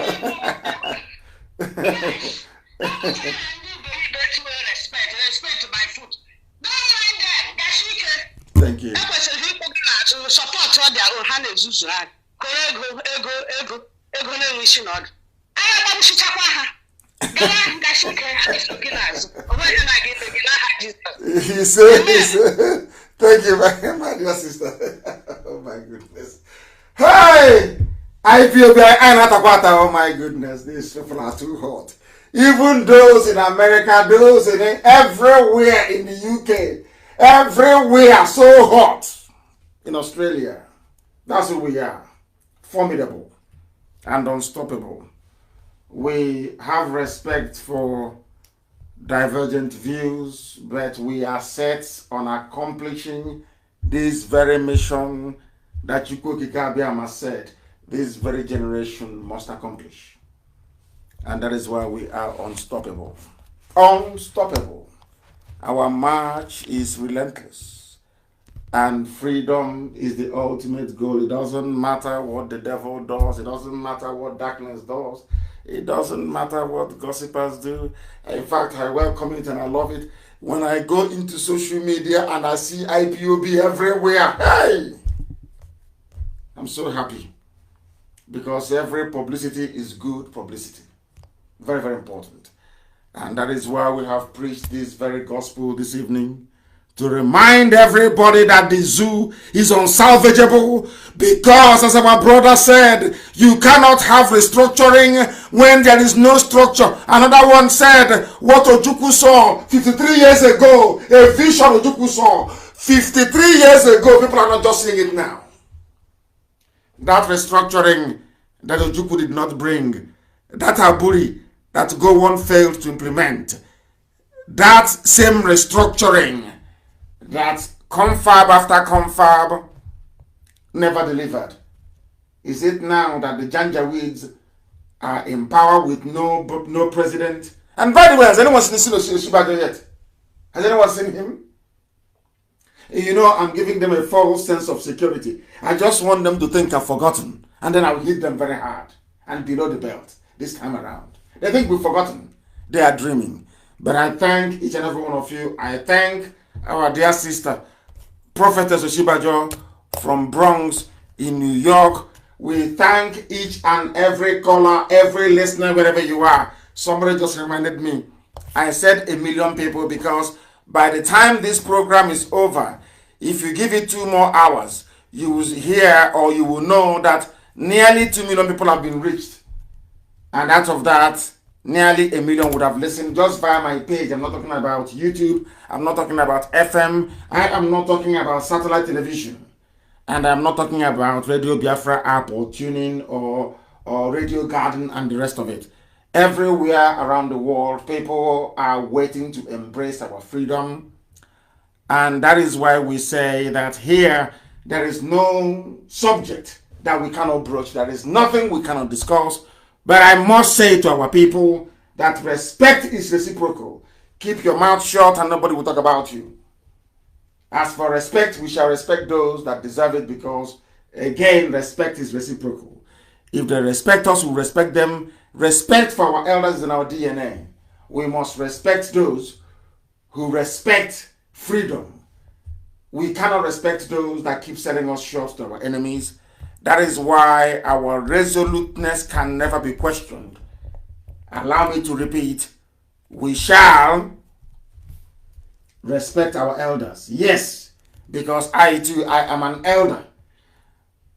So we respect those who are older than us and those who are younger than us, but not when we are misbehaving. If I misbehave any day, I don't expect you to give me any respect.